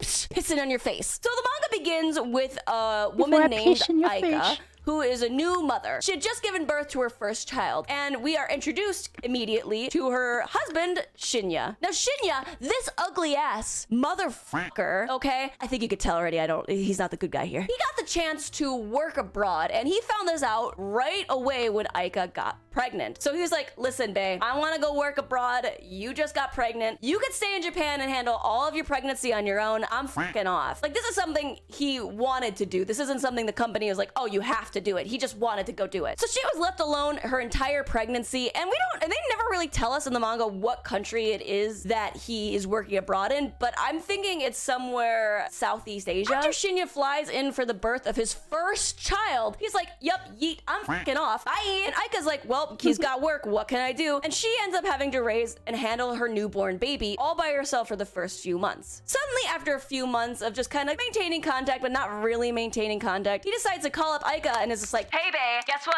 I just got you a flight to come visit me. Go drop off the kid somewhere. Let's go. And she's like, I just gave birth not that long ago. You want me to fly? Like, our baby is brand spanking new. I don't feel comfortable leaving my child with anybody yet. And then this motherfucker's like, why are you being so cold? You know, I'm your husband. You haven't seen me in months. I don't feel like you're being a good wife. And he guilted her to the point where she's like, okay, I'll leave the kid with my parents. And then it was that. So after that call, a few weeks later, she decides to go on the plane and go visit him. And this is where the real red flags start to appear, okay? She goes on the plane to go see him, and she says the plane ride was about like 8 hours, 10 hours. And if you are anybody who's ever had to go through traveling like that, you know, when you get to that place that you're traveling to, you just want to get the hell out of the airport and go to the hotel, freshen up, relax. You don't want to stick around. But when she lands, she expects, you know, to see her husband there because he booked the ticket, right? But he wasn't there. And Aika doesn't speak the language of this country that she's in, as well as, you know, doesn't really know how to get around, doesn't really have much money on her. And I should specify, it was decided very early on in their relationship that Aika was going to be in work from home mom. So all of her money that she kind of gets is from her husband, who's not at the airport to come pick her up. She's tried calling him. She's freaking out, doesn't really know what to do. He's not picking up. And so she sits there for 3 hours, unsure of what to do. And then suddenly, Shinya walks in up to her and is like, oh, hey, what's up? The most casual, cool as little guy. Like, he didn't just leave her stranded there. When she's asking him, like, why weren't you picking up your phone? Where were you? I was scared. He's just like, oh my God, relax. I was doing some extra work and I just didn't feel like picking up the phone. I didn't really pay attention to the time. Your wife, you're the one who bought the ticket, jackwad! Either way, Shinya decides to take Aika back to his apartment that he's renting in this country. And Aika, right when she gets there, is just like, you know what? I had a really exhausting day. I was stranded. I would like to just go to bed. But Shinya's like, no, bitch. I brought you here for a reason. My balls are blue. Let's get banging. And she's just like, I don't want to do that. I'm fucking tired. As you would be when you're stranded. But he guilts her and they end up banging unprotected. After that, Aika kind of notices right away. She's like, this is not like the typical guy I married. Like, he's not acting like usual. He left me there alone. He's not been like, he's kind of pushing me into having sex when I don't want to. And honestly, I don't know who's to say, babe. You didn't really say much of your relationship before this, so I can't say if he changed or not. I don't know this guy. guy. But I'm gonna say to you right now, you must be colorblind because this kind of thing doesn't really just red flag happen just cuz. Either way, after they had sex, the next morning they wake up and Aika I hears live in knock a on world the of black door. and white, She so I decides can't to see open the any red door, and flags. who is it but one of Shinya's co-workers, who's a girl named Mona. She works at Shinya's company and is studying Japanese, but she's from that native country. And she came to his apartment to deliver him donuts or something. And Shinya's just like, oh yeah, baby, thank you. Thanks, girlfriend. You know, that's so kind of you. Oh, this is banging? Aika, my wife. So Mona's like, We're okay, just hi, talking nice to about meet you. the Okay, energy bye. drink. And Shinya's just like, oh my god, isn't she gorgeous? She's so thoughtful. She brought me these donuts. She's learning how to study Japanese. She wants a career of herself. Why can't you be like that, Aika? Why can't you be like Mona? And Aika's just sitting here like, babe, I just woke up. Relax. Either way, I'm not gonna go into every detail about the rest of the trip because it's all shitty. He just treats her like awful the whole time she's there. And then she kind of Oh, this video? This author gets NTR'd and goes insane. Based on a true story. So we're just going through this, this woman's very ideal relationship right now. and just, you know, leaves not long after. And when she gets back, This is the Shinya just kind of Jaden just Smith doesn't really NTR talk to her anymore. spoilers. He's not replying to any of her messages. He's not answering back her calls. And then a few weeks later, Aika finds out that she's pregnant. So she messages Shinya being like, hey, yo, I'm pregnant, just found this out. And then he starts to reply. He was like, oh my God, this was not in my plans. I really don't want another child right Yeah, now. that's You know, we crazy. might be having money problems in the future. Who knows? You should get rid of it. And she's like shocked. Like she knows having Wait, money problems in the future. Did they really have the yippee face? Like, was he doing that face right here? All right, I don't know. I'd fall for it. It's like, oh no, Nico, don't be mad at me. And then you give me this face, I'll be like, oh, you sweet little thing. No, I guess it wasn't so bad. I guess I don't mind a little comment killed by Nico moment.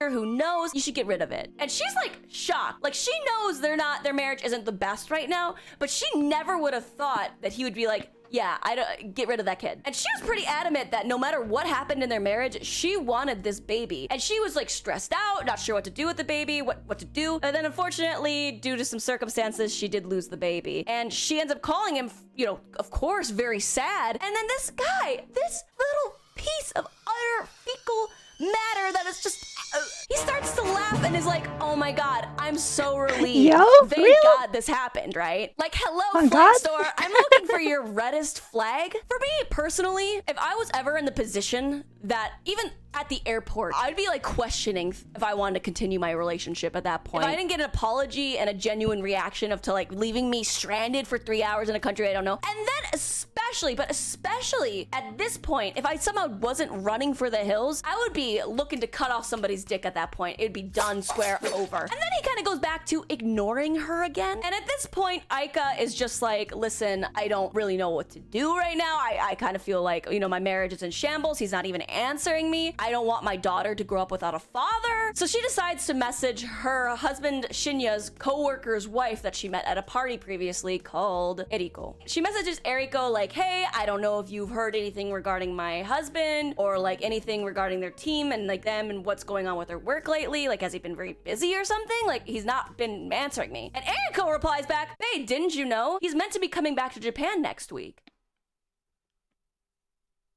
No, she didn't know that. So clearly Eriko must have said something to her husband because finally after a while, Shinya messages back Aika saying, oh yeah, babe, coming to Japan next week. So Aika has to kind of rearrange her plans, you know, oh yeah, babe, coming to Japan His fucking face, though. next week.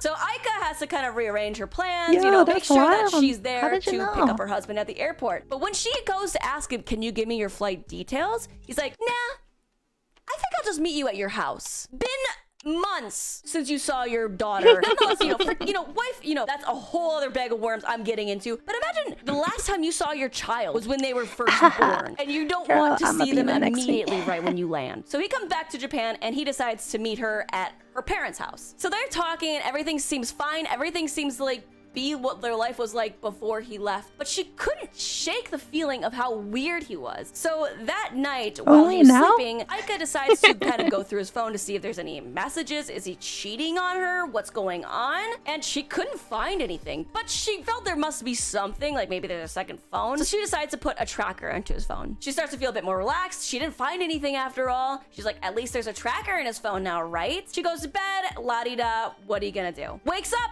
motherfucker's not even there. He left a note on the bed saying, I have to go take care of some stuff. I'm just gonna take some me time today. Bye. And Aika's just like, motherfucker, I haven't seen you in ages. You just saw your daughter for the second time. Actually, kind of the first time. And the first day you're back, you're not even telling me where you are, what you're doing. You're not spending time with us. So she's freaking out, trying to gather her gatherings. And she gets a message from the coworker's wife, Eriko, and is like, babe, where are you? Why aren't you here? And Aika's just like, what do you mean, baby? And Eriko's like, oh, the reason why your husband came back was actually for a business conference that you traditionally bring your partners to. He's never once mentioned that the reason he's coming back was for a work conference. She just thought, oh, he's coming back because he's here to visit. And then it gets even worse because Eriko's like, yeah, you're not here, but he brought his coworker named Mona from abroad, and she's saying that she's his assistant. He fucking brought that girl from abroad to be his partner at this party that you traditionally bring your wives to. And for me, at this point, murder would be the only option on the table right here. I would be going in, I would be going Carrie style up in here. And at this party, Eriko's just like, yeah, everybody's being like kind of weirded out because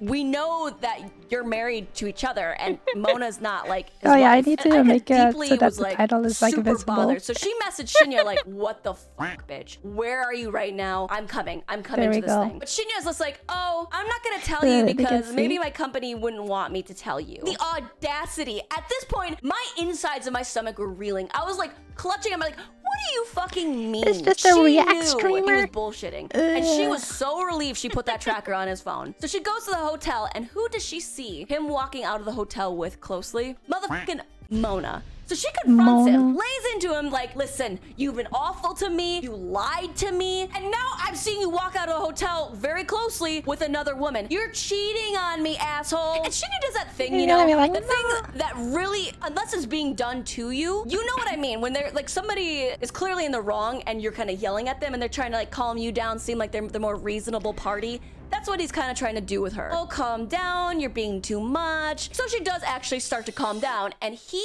puts his hands on her shoulder, looks right into her eyes, and is like, I can promise you, this is just work. I'm 100% not cheating on you. I love you, and I'm devoted. I would bet you anything. I promise you. And at that moment, she was just like, okay, he seems very sincere. He's looking in my eyes. He's being honest. And even for me, I was like, listen, maybe something's going on behind the scenes that he just doesn't feel ready to talk about. Not really good at communication, but maybe it's not cheating. Motherfucking because a few days later, after he goes back to his country where he's working with Mona, she gets sent a picture from his co-worker's wife, Eriko, and that picture was a picture of Shinya and Mona getting married. This stupid motherfucker posted it on Facebook. So before reacting, she calls him, and it's just like, I saw the post. Like I know you married Mona. And he's like, what do you mean? You know, that's not even what it is. We were just cosplaying. We were just trying to do like a thing for our company. But yeah, anybody want to do some wedding cosplay with me? We can get like a whole ceremony and everything. Got the whole bouquet and bridesmaids and all that. Go through a little honeymoon down the canals of France. The Panama. Anybody want to go? Yeah, just cosplay with Nico for a little bit. No? Guess I'll go cosplay being a neat, all alone in my stinky room. Yeah, fine. You know what? Finally, she's putting two together like, hey, maybe this guy is just really good at gaslighting and it's a stupid little manipulative piece of shit. Because she knows what he's saying in isn't Minecraft, true. Of course. She has hit her line. And honestly, I would have hit this line a long time ago if I were her, because look at this motherfucker. He's so ugly. Like, I know the manga probably made him look like that on purpose, but also it's just like, what if they didn't though? Aika wants a divorce badly, but unless two parties agree to it in Japan, you can't get divorced. But there is some workarounds if you have proof that one of the partners was cheating. So Aika and Eriko decide to go to the country undercover that Shinya is working in and kind of follow him and Mona and try to get photographic proof that he's cheating. And literally, not even long after they land, they get pictures of them in his apartment having sex. So she confronts him like, I got these pictures. I know now. There's no denying signing it. And he's just like, oh, no, we weren't having sex. She was just taking a nap and I was just giving her a massage. Like, shut Yeah, I was just giving her a back massage. up, bitch. So after pressing a little bit more, finally he admits it to, yeah, we got married and we are together. And Aika is hurt, of course, but she's like, listen, you clearly found somebody else. Just sign the divorce papers. And he's like, no, I don't want to sign the divorce papers. We're going to stay married. But he's like, maybe I'll consider divorce if I don't have to pay child support. Now, Aika hasn't had a job in years. She's been a stay-at-home mom taking care of their daughter. And she knows if she has no help, at least initially, that they're gonna suffer. So she's like, babe, you married someone else. You've been cheating. The least you could do is pay for your daughter. And he's like, nope, I guess we're not divorcing then. And Aika's like, motherfucker, you have filed illegally 2 different marriages. What makes you think on God's green earth that I'm not gonna go to the government and let them know? And unfortunately, he had a little card up his sleeve, which is really the real trouble begins. We find out that Shinya actually has dual citizenship for the country that he's working in right now. Apparently, Shinya's dad started this whole thing by also having another family, another woman in this country, and Shinya's mom gave birth to Shinya in the country, so she was able to do dual citizenship. And then she also finds out she doesn't even know his real name. So she tried to file for divorce with the name she has now. They can't file it because it's not his full real name. So she's freaking out, wondering what the hell to do. They go back to Japan. Right away, Shinya's parents are like, why don't you just stay with him? Why don't you just ignore him being married to somebody else? Why don't you just like, why do you care? She's like, Yeah, why isn't it even a big deal? Like, come on. You can get another dude. There are a bunch of them. Know what I mean? are you aliens? Like, how do you not understand why this would upset me? So they're like, fine, let me give you 5 million yen and let's just forget this ever happened and just stay married to him and just take it as like a formative apology from us. And 5 million yen is about $33,000. It's meant to be like a reparation thing. So she got the money, but Aika was stuck. She did not want to stay married to this guy. She really wanted to divorce him. And anytime she said that, even though she said up front, she's like, I don't want this money, they just wouldn't take it back. Anytime she's like saying like, I'm gonna divorce him, his family kept harassing her because they're like, if you divorce him, we're gonna lose face, we're gonna lose the respect of our community. And she just had it. She thought she hit her limit, but not really, not until now. Because now she decides to finally, the most delicious part, she decides to girl boss it. She's not gonna back down. She's not gonna give up. This guy is going to divorce her. She's gonna find out his real name. She's going to ensure he pays the child support, and she's going to make him suffer.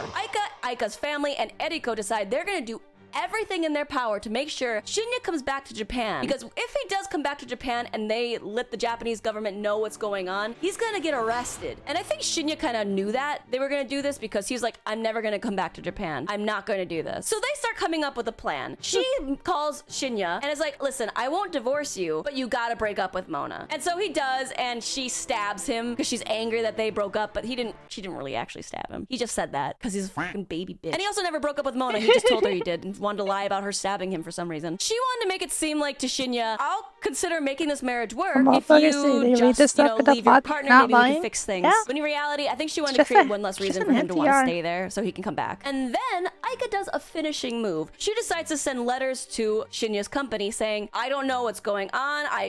Some stuff's been happening in the family, and I know it's happening within your company with this other employer. You're ruining families here. And the company, after reading these letters that Aika's sending, is like, they actually give a shit. They're like, you're making us look bad to potential other clients. We sent you over to this country to improve our company and like do more work, but it seems like you're just fucking around. Listen, you're coming back to Japan or you're losing your job. So Shinya is like, guess I gotta go back to Japan then. And he does try to sneak back into Japan without Aika noticing, but Aika is right there. Right when he lands, she's like, I got the fucking divorce papers. I could call the cops right now. Better get you signing your full name, real name, bitch, and set up to pay that child support. And he's like, you could do that. No, I don't think you will. But you know what? How about this? I signed the divorce papers with my real name. I don't pay child support.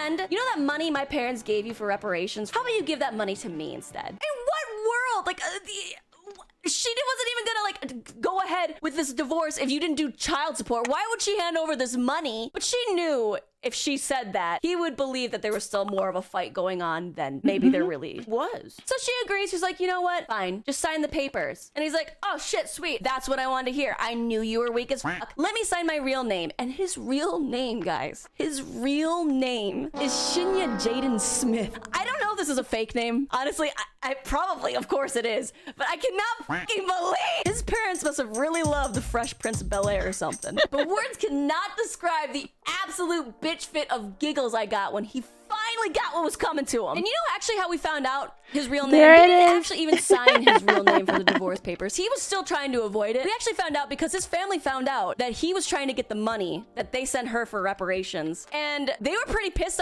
off about it. They were like, okay, maybe girl, you have a point. Maybe we did kind of raise a piece of shit. So they were the ones who gave her his real name in the end. She just wanted proof that he clearly was going to try and get that money because he doesn't actually care. He doesn't feel bad about anything. So then she calls him up and is like, hey, what's up, Shinya Jaden Smith? How about you come over here and sign the fucking papers? And he's like, oh shit. Because now, 100%, because she knows his real name, and she could tell the cops, be like, hey, this is what he did. I have proof. We have a marriage certificate. He also married another bitch, and he's also in Japan currently. He would be decimated. So she called him, just like, listen, you come over here, you're gonna sign these papers and we're going to be done. So he comes over and he fights tooth and nails, like, you've changed, you're so cold now, you know, I can't believe you do this to me. And then she's just like, bitch, bet, sign the fucking papers, I want my bag. Then he's getting mad because he's like, well, I'm calling her bluff, and she's, I guess, not bluffing, and he tries to beat her up. Luckily, her cop uncle was there, and he actually beat the shit out of him. Lovely to see. He ended up signing the papers, and finally, our That girl, would be me, but I'm hallelujah, not she's auntie. fucking free. She's able to dance on those tabletops, show those little titty witties about to everybody now. She's a free woman. After he signs the papers and the divorce is finally through, Shinya completely ghosts them. He completely just ignores his daughter. She just doesn't exist to him anymore. Girl Then she boss. finds out what happened Thank with you. Mona and Shinya. Gaslight. Essentially, Mona finds out that Shinya was also messing around with other girls at the office, and she goes like completely, like, she tells everybody the truth of what happened. She lets the company know, like, oh yeah, this marriage thing was happening. Shinya's mother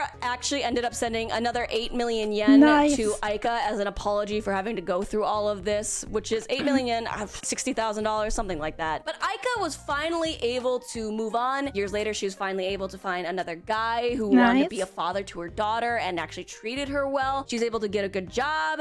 And you know what? Right now, she's living her life. She's very popular. This book is doing very well for her. She's not really had any interactions with her ex anymore. And honestly, it just seems like he got fired for all this. So, which is very hard to do in Japan, by the way. It's very hard to get fired. These 3 volumes, for me, after reading them, I was just like, it was whiplash for me. I had to set it down because I was like, multiple times, because I'm like so mad for her. I wasn't able to say every detail. It is 3 volumes. There's a lot he did and a lot of things that I just kind of This is vaguely only the said happened surface because level. there's so much detail. It felt like I was watching a movie unfold, but this is someone's real life. This is what they had to do. And 100%, you could make the argument, well, we're only seeing one side of the story. How do we know, you know, this is all not dramatized or made up? But if any of this even somewhat is true, even 5% of this really happened, then that's all enough to be like, fuck this guy. I do not know how she mentally overcame this. The fact that she did, I would have had a hard goddamn time. I truly do believe murder would be on the table. These 3 volumes were roller coasters. I did kind of tell you from beginning to end what happened because I could. They're all in Japanese. You know, it's a good way to learn. There's some complicated, obviously, words in it, but I recommend it if you want the small details, the itty bitty details. Please just check it out. This has been my video talking about that manga. Really gorgeous artwork, by the way. I know this is not really a review. This is me more of telling you, can you guys believe this happened? Really amazing writing. I understood from beginning to end what was happening. Just a roller coaster, my guys. Oh my god. I'm gonna Either way, make you thank watch you guys it for now. watching this video. Please remember to like, comment, and subscribe, and I'll see you guys real soon. Ta-da! Bye bye.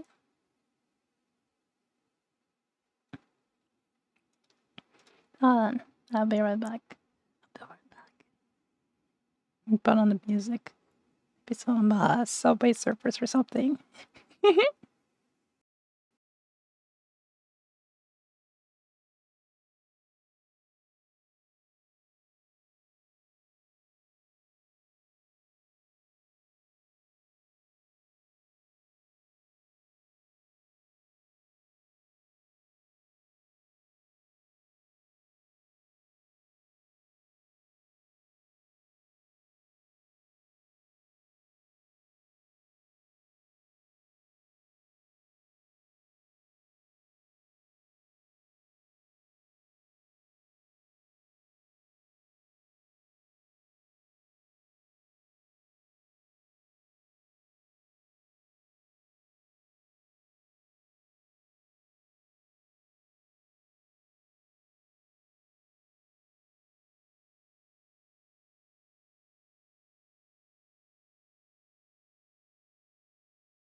jump scare. Wah!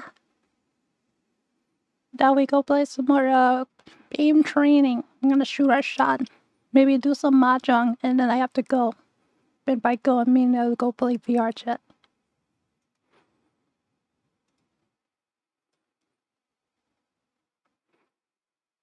Oh, look at that. I'm a better shot than your mom. Ha ha ha.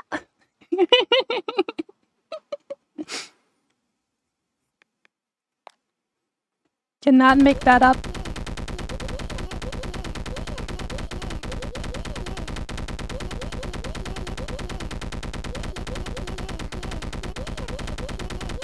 It's so loud.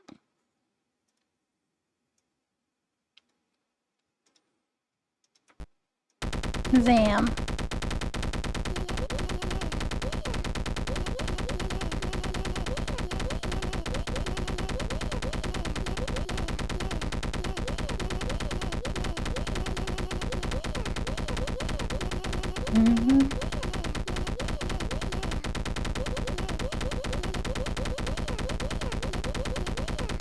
Is there any way I can change the texture of these little orbs to have just like the yippee face on it?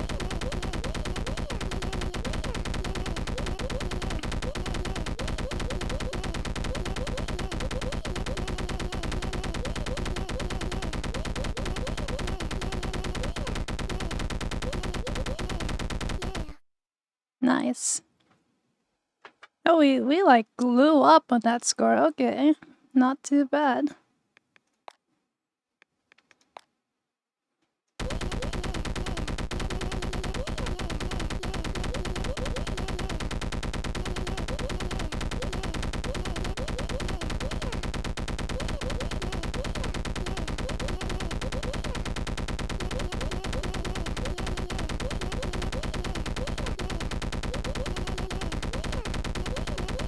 You know, I probably should have bought more stuff for breakfast. It's like, I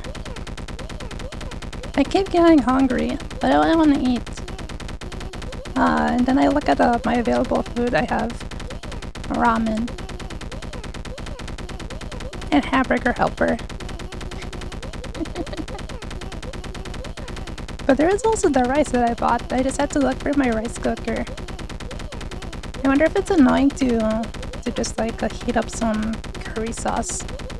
And I'm gonna have a lot of dishes and stuff. I just eat off the pan because I'm an absolute chef gamer. I only feed myself, so I'll just eat off the pan, alright? And it's a cast iron, so I'm not doing some like cringe with a non-stick pan, alright? Or am I girl failing again?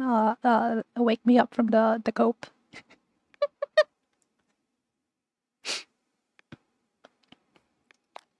Okay.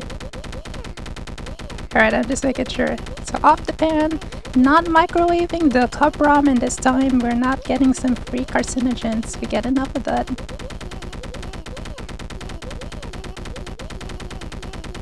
Cook it, season it, all in the same pan. Oh, I'm feeling good about this one.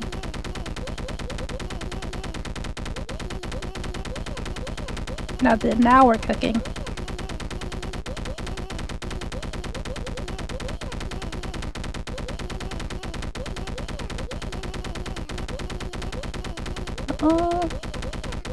They say when you are aiming, you should be looking at the enemy and not your cursor.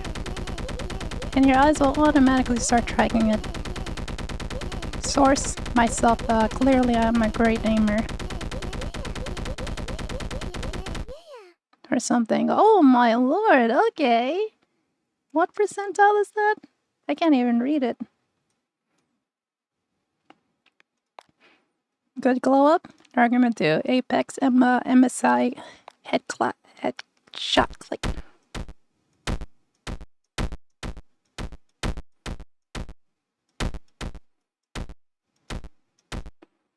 Yo.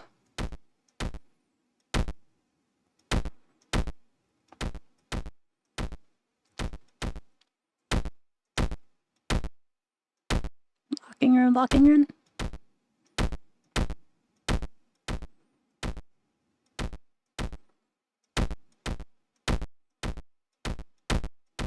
kind of like this one because a lot of the actual situations we find ourselves in is I have some like wingman or some shotgun and we're just duking it out here and I just miss all 6 of my shots like right now. And if I just hit 2 of them, they would be dead. Like actually just 2 shots. Not all 6.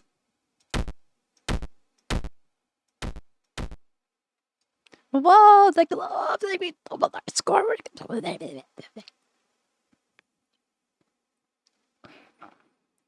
Who are we trying to beat out here? She Kobe, Drew, and Nikki Lip.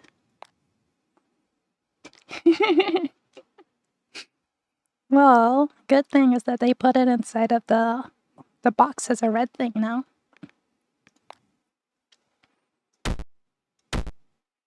Bop, bop, bop. But I imagine if you become like god at this specific exercise, you would actually start hitting your wingman shots and you'd look insane. It's like, how are you tracking that? It feels so punishing because I don't get to accidentally hit them in the face, like with the laser shot or laser cannon or whatever. Like, that actually matters. It only feels that much more painful to miss too. And maybe part of getting good is also overcoming the mental.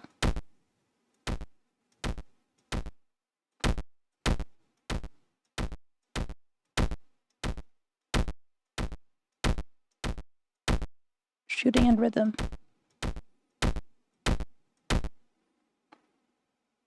Alright. I was hoping that we beat that one, but no worries.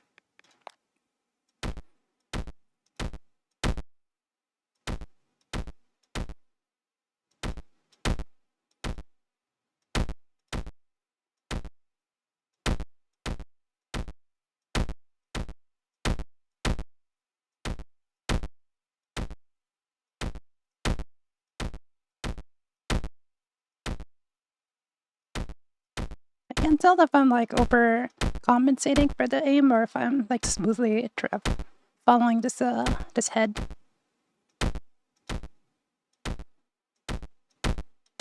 Oh. No, I think we're cooking. I don't play Apex anymore though. Broken Q systems. Broke you. Is it like the kind of people you're going against? Because I know that I was a level 5 account and we were going against diamond players. I'm certainly not a diamond player, so I don't know why we were going against absolute champions like that.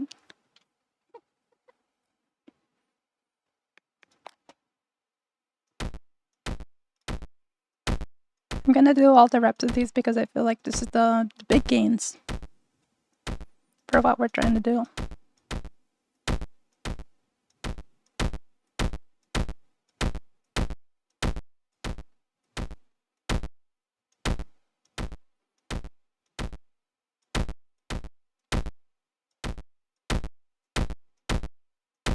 There you go.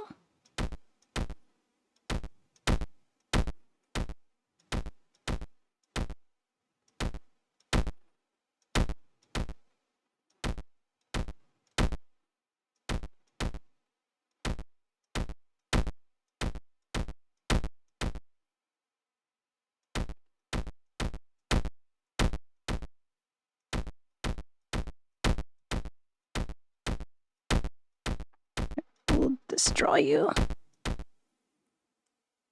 Ah, that was a really good one where we had like 6 in a row. Gold against Apex spreads. Yeah, seems about right to me.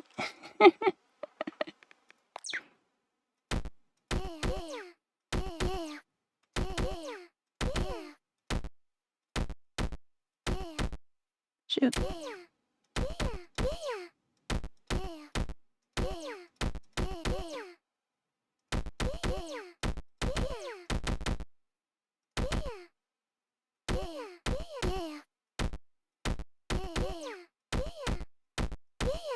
Yeah.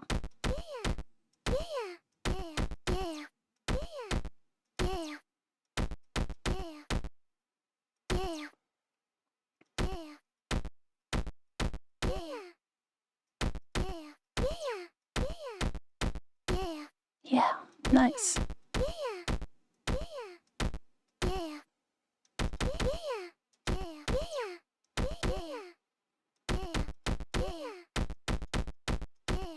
Time to finish this whole entire routine and then get it to Apex. And then I only play the game for 1 hour for like how long is it now? Nearly 2 hours of good straight aim training. Yeah, don't matter. We were doing our workouts. The game is just like an exhibition, you know? It's just a simulator but fancier. And gambling involved.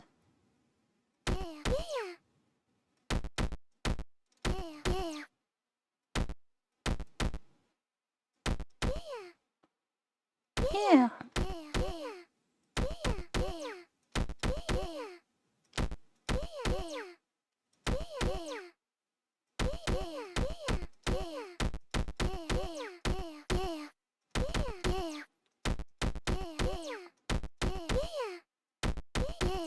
Wow. We're getting it. We're gonna make our own esports team. We're just gonna have like a crow in front of it as our symbol. That's all I know about it so far. And got the same exact score. Okay.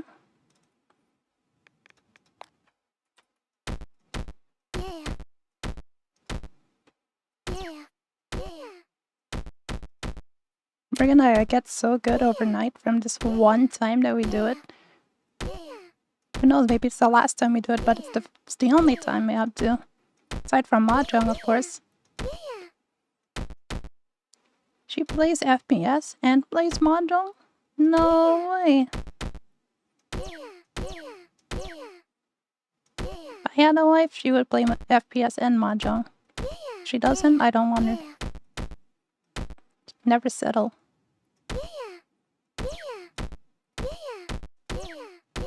You gotta girl boss it up like Shinya.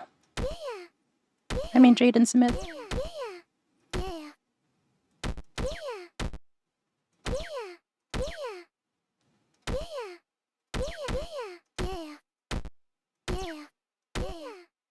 Wow.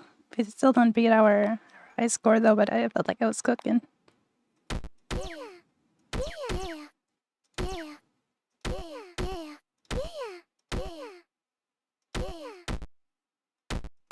No.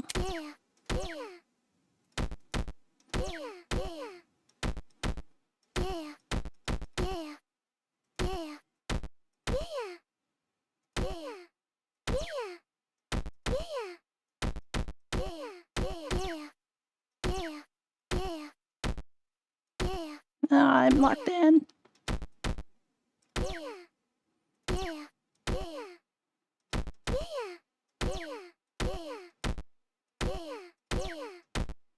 I wonder what Charlotte looks like playing these kind of games. Is he just going like bop bop bop bop bop bop bop?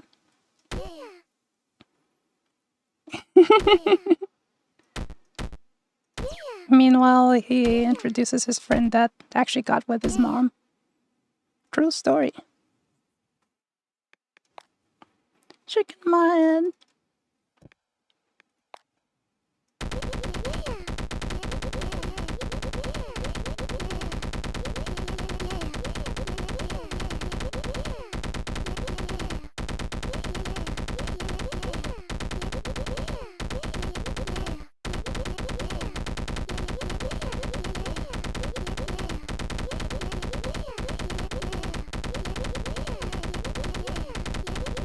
Like this one makes me feel like I'm good.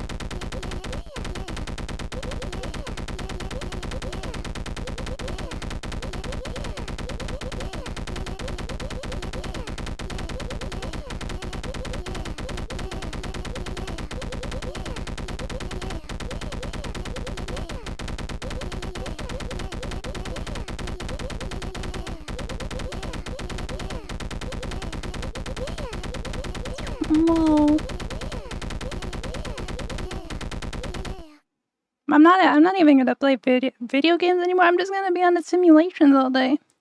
I'm gonna be the ultimate AI.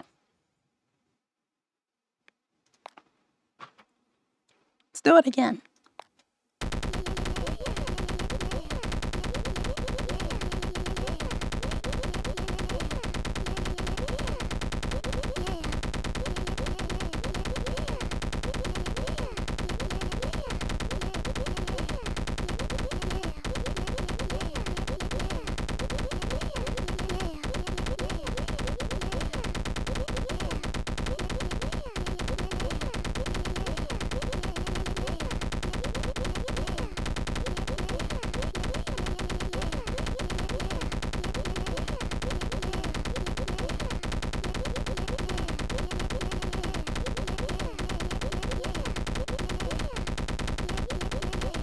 I've heard this hit sound so much, it just sounds like a normal noise to me.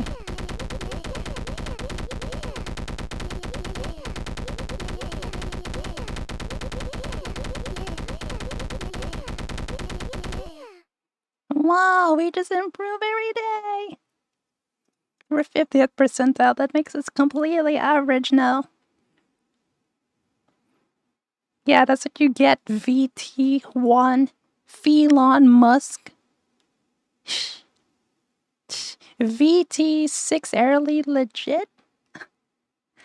How about Nico Miu VT? Am I right? We're sending new records out here.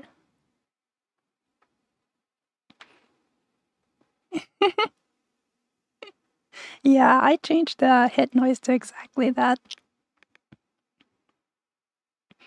Unless you're asking me to change it to something less. Yeah!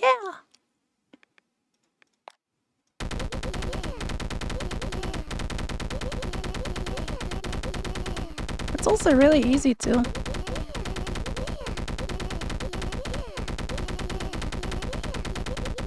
Keeps me very motivated to hear these sounds. I was like, if I was just gonna hear boop, boop, boop, boop, boop, boop the whole time, I was gonna go mad. Somehow, hearing these anime voices will make me go less mad.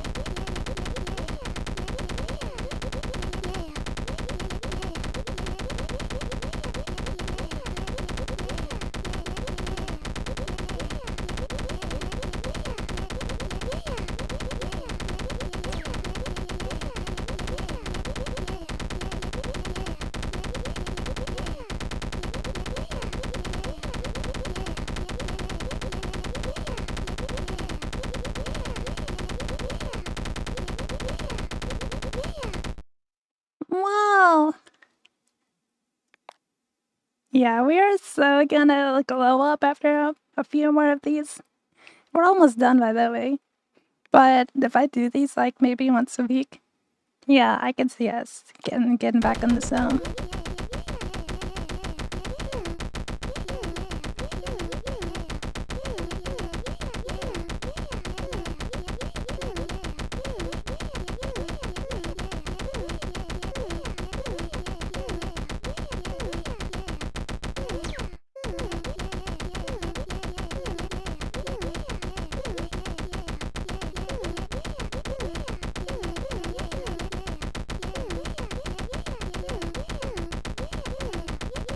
Oh yeah, forgot how painful this one was because of how much more realistic it is.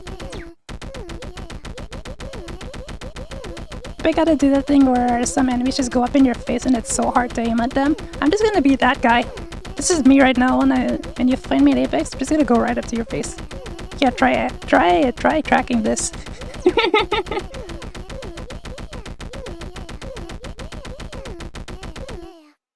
Yeah, new high score. Let's go.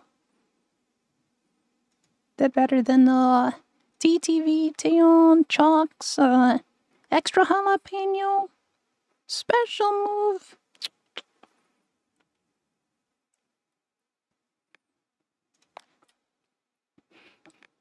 This is where, yeah, right?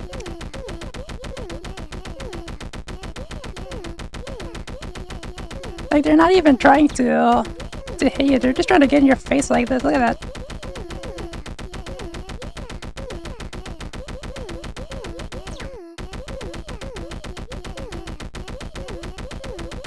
When I play Apex, I'm just gonna go in somebody's face like this. See how they feel. I don't think they really tried in the simulator much doing this. Just holding W at a person.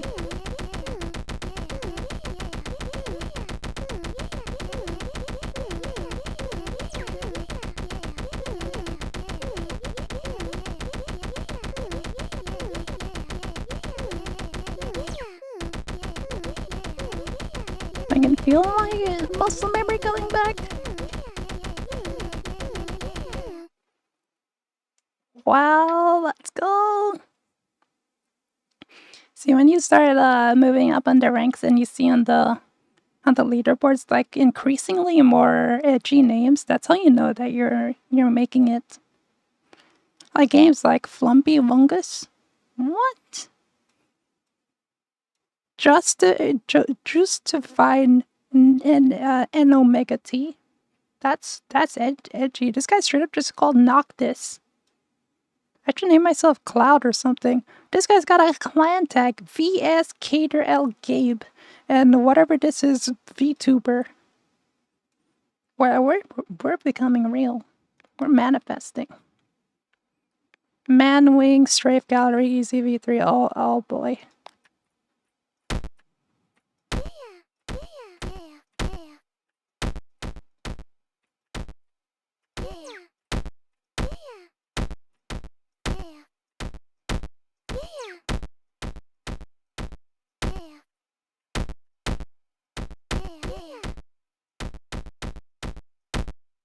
Oh no, the real, it's like 50 years.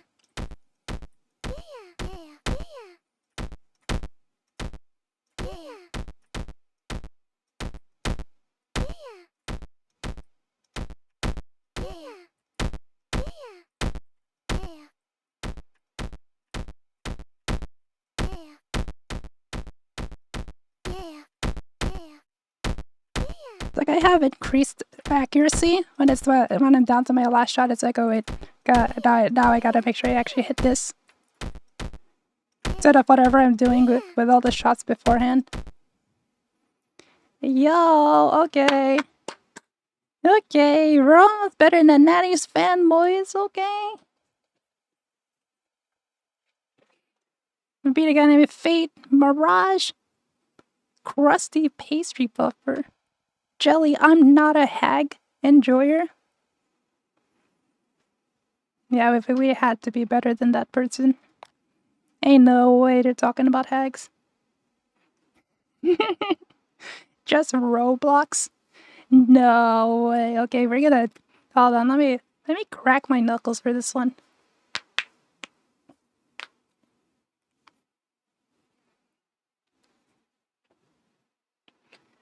Now I'm gonna put a yippee in the chat.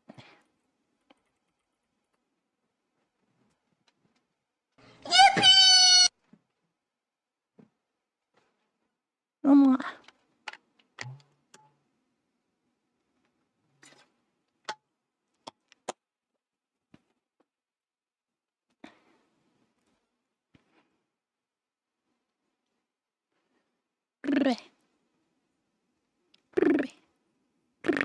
We're gonna beat their ass, you know?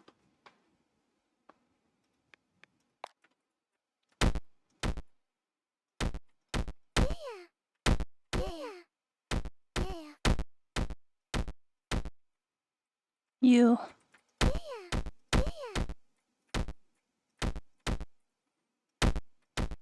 Shoot.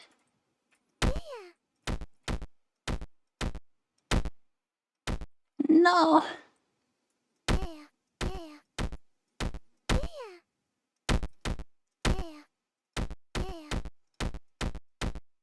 Dang it.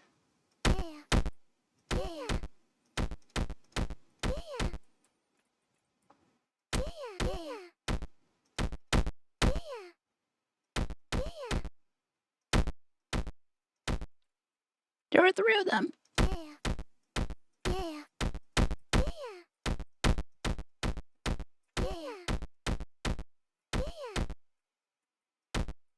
No, we weren't even close. No. Where was Roblox at? I mean, we were pretty close to beating Virgil. You know, that's not too bad. Okay, who's the best? It's a funny world we live in. Who is number one?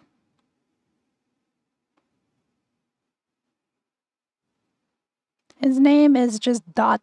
He doesn't even have a name, it's just Dot. And it's a Mr. Aim Beast. I love that guy. Yeah, they become edgy and then they just become like Dan. Kevin. Then number 2.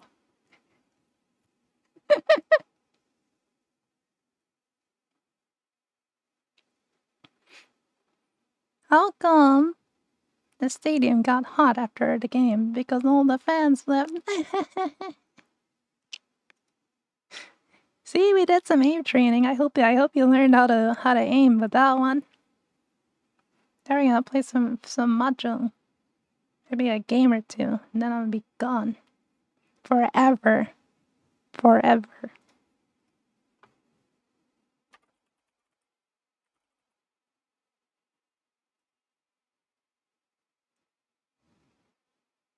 Mahjong.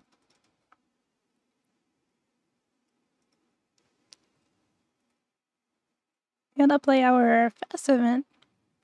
Forever and ever. You will never see her again. Oh no. Don't dox me. Don't do it. Well, let me make sure I put that one away just in case it's gonna be like, oh, so that's your email.